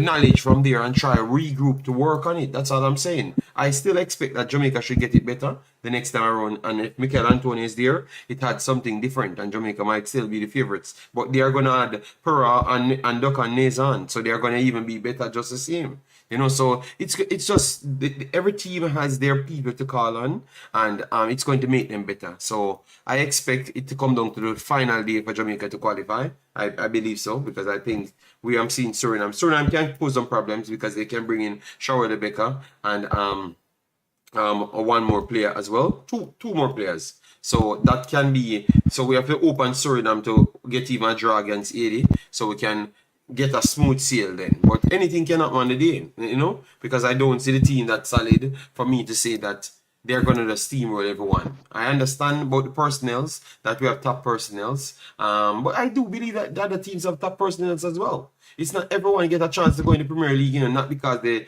don't have the talent, but some people just can't fit the rosters, or they don't fit the team at the time, and a lot of teams want to set up players, but that doesn't mean they don't have the capability of playing in there.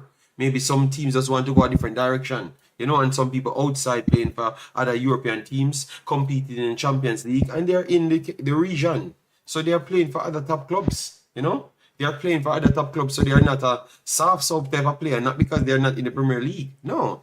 They will Mexican players, them, and a lot of them not in the Premier League. But they play at a higher level, and some of them can't get to go to the Premier League because maybe the rosters are filled and stuff. So it is what it is. We have to just go out there and fight, take off the big recognition where we have a Premier League ballers, go out there and show, say, we deserve to be Premier League ballers. England, you know, see England, a draw with Ukraine.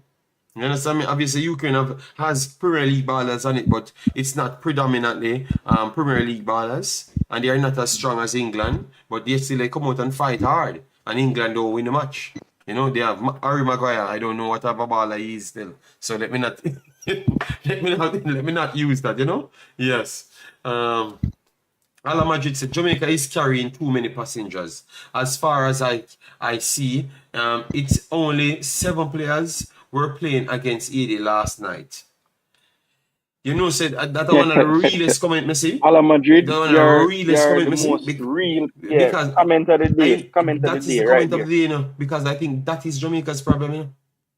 People don't carry their own weight, you know. Too many passengers on the field. Too many people covering for people not doing their job, and it make the team can't function. That is what I think. That's what I think still. But let me give everyone an opportunity to say their piece. So Jamaica, I'm gonna say a piece, Dan and say a piece, and then just say a piece and we'll wrap it up because me not get no sleep as yet, you know, people. Only 30 minutes sleep me get, you know. So I need to get some sleep, you know. But I knew that I had to come and burn down the building, you know. JD, Yeah, are you? let me say my little piece and shift and lift up. Watch your style and out. Congratulations to the Reggae Boys for joining the match, not losing, and haven't lost a match as yet. May that continue and we can float out of the group on the top. I see good things within the team and I see bad things within the team, and I'm hoping that we can take the time and iron out some of the bad things out of the team and iron in more of the good things. I am still the coach. I am still looking at what he's doing. I'm seeing small things. I don't think the progression that I had hoped to see after the Gold Cup, I have seen it's post Gold Cup. So I'm kind of under scrutiny right now for me, to be honest. I don't know what is going on, but I would hope I'd hope that we would have been a little bit more impressive against Honduras, and I was disappointed. I think we will finish on the top, and as I said, congratulations to the boys, and big up Rupert for having 2 splendid games at the back. Big up yourself, JD, and big up all our All right. panelists them and people in the night. Yeah, enjoy the rest of Massive it. respect, yeah, man. Massive respect. Shamsik says Jamaica finishing on 10 points. Honduras and Cuba fighting for second place. All right, big boss. I'm Asian, but I'm disappointed in Jamaica not winning the Gold Cup. Oh Lord. All right. Anyways, go ahead and finish up your point, and then we'll let Jason go, and then we'll just shut out the show. My point with this Jamaican team, what I really need to see is the players like be like a warrior. Follow as Guna said, Rupert Pinnock is a real leader on the field. And I think the players should just be more confident and don't be that shy thing on the field. And the coach, I think his tactics not going to work for our team and with the players that we have going into the big matches because it not going to work. We need the players who can have the ball and dribble well. You know what I mean? We need them player there in the midfield who can dribble the ball well and get our playing more, get a more fluid play in the midfield and in our whole game. But I think the team is going to reach far. No doubt, I feel like God will follow that team here anymore. God wants to Jamaica elevate. You know what I mean? But I just get a coach here, the Nations League here. And I think he needs to get sacked if we not see no progress in our team or we try to get back Paul in the team. That was the best system. All right. That's all I have to say. All right. Respect and thanks, Yeah. sir. So we link up next time, yeah? Yeah. All right. So Yeah, so me for my final point of the day, big up everybody in the chat. Make sure to like the video. Don't forget about that. Wally Patum them Subscribe, share, and all I those get, man. things. Wally Patum them I get. You know? But but yeah, good discussion today. I think we went through the players and the ratings and talked about the future and stuff and what they expect. But for me, going forward in this Nations League, I'll just be watching the coach with a keen eye. I've noticed that, you know, it is, while I don't sometimes like some of the things that are said in these interviews, it is very important that you document them and save them for later, because, you know, a couple of things happened this last window where the coach said things and his actions didn't match up what he said. So I'll just continue to watch that and try to monitor, why he's feeling like he has to say one thing but then do another thing. Where's that coming from?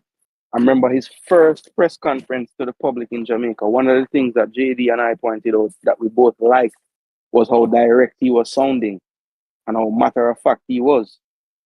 And as time has gone, I've heard him say things that turn out to actually not be so true after the fact. So I'm wondering what has changed. Is it the environment he's in? Is it the people around him in the camp? Why is it that he feels the need to kind of play this kind of game now where he's telling us certain things that are going on with the team but not other things, as evidenced with him bringing up niggling injuries of players, but we didn't hear any word of Javelin having any niggles until Damien Lowe came and told us. So these are the things I'll be watching for, because I don't think the coach is as bad as some people are making it out to be. I think he actually has the potential to take the team somewhere. But I think that there's a lot of factors behind the scenes that he's playing with and having to fight against. And I don't think he has figured out how to really maneuver through the space and still get what he wants done. So, if those things can be eliminated, I think that the coach can do some good things. I think he has tried to do things that we would like, maybe not putting the personnel where we want them. But, we screamed during the Gold Cup that do we need 2 pivots in there? And he's played 2 games now where one of them he tried to play a pivot and had to change it to the single pivot for the second half. So, I think that he's trying to progress the team, but I think that the politics involved with Jamaica's setup and the whole JFF and everything is always going to be a crutch for him or a handcuff for him. And so, how he best maneuvers that, I think will help us. And let's see if he can, because no coach prior has really been able to. Ones that push against the system end up getting pushed out, or those just give up and say they don't have no time to deal with this anymore. So let's just watch the coach and see how he's going through with all of that and pay close attention to what things are said in these press conferences, and then see how the actions actually match what he says, because I think that is going to be very telling in the future. But hopefully we can pull through, hope we can get through the group, and next month we forward back again and go through it again. All right, so thanks yet again, Jason, Demo, Dan, Mr. Guna, massive respect, yeah man, everyone that came on, everyone that hit the like button, the one that we don't hit like button, on a bad mind, so we're not dealing, but everybody also hit the like button, everybody also watch, and participate, massive respect, yeah man. So thanks yet again for a super show, massive respect for 8,100, we are going to 8,200 very soon, so that is great. So we will keep on staying on top of things. All right, yes, as what Jason said, we will watch the things document all of the things and then when we do get an opportunity to go back in the press conferences, because we realize they skimmed the way to take out people to the press conference and to keep themselves in the press conference. So it's a very corrupt society. That's one thing we notice. Very corrupted society. You get me? Yes, because obviously when people ask quality questions and they feel uncomfortable, they only pick their people that they can manipulate to get. So it's a very corrupted society, and at this point it looks like they're only giving us what they want to give us, and maybe you will lose the fun that way. So Hallgrimsson, fix up. All right, yeah man, Hallgrimsson, fix up. People, take care and have a nice one. Smash a like button on your way out, subscribe on your way out. Bye bye.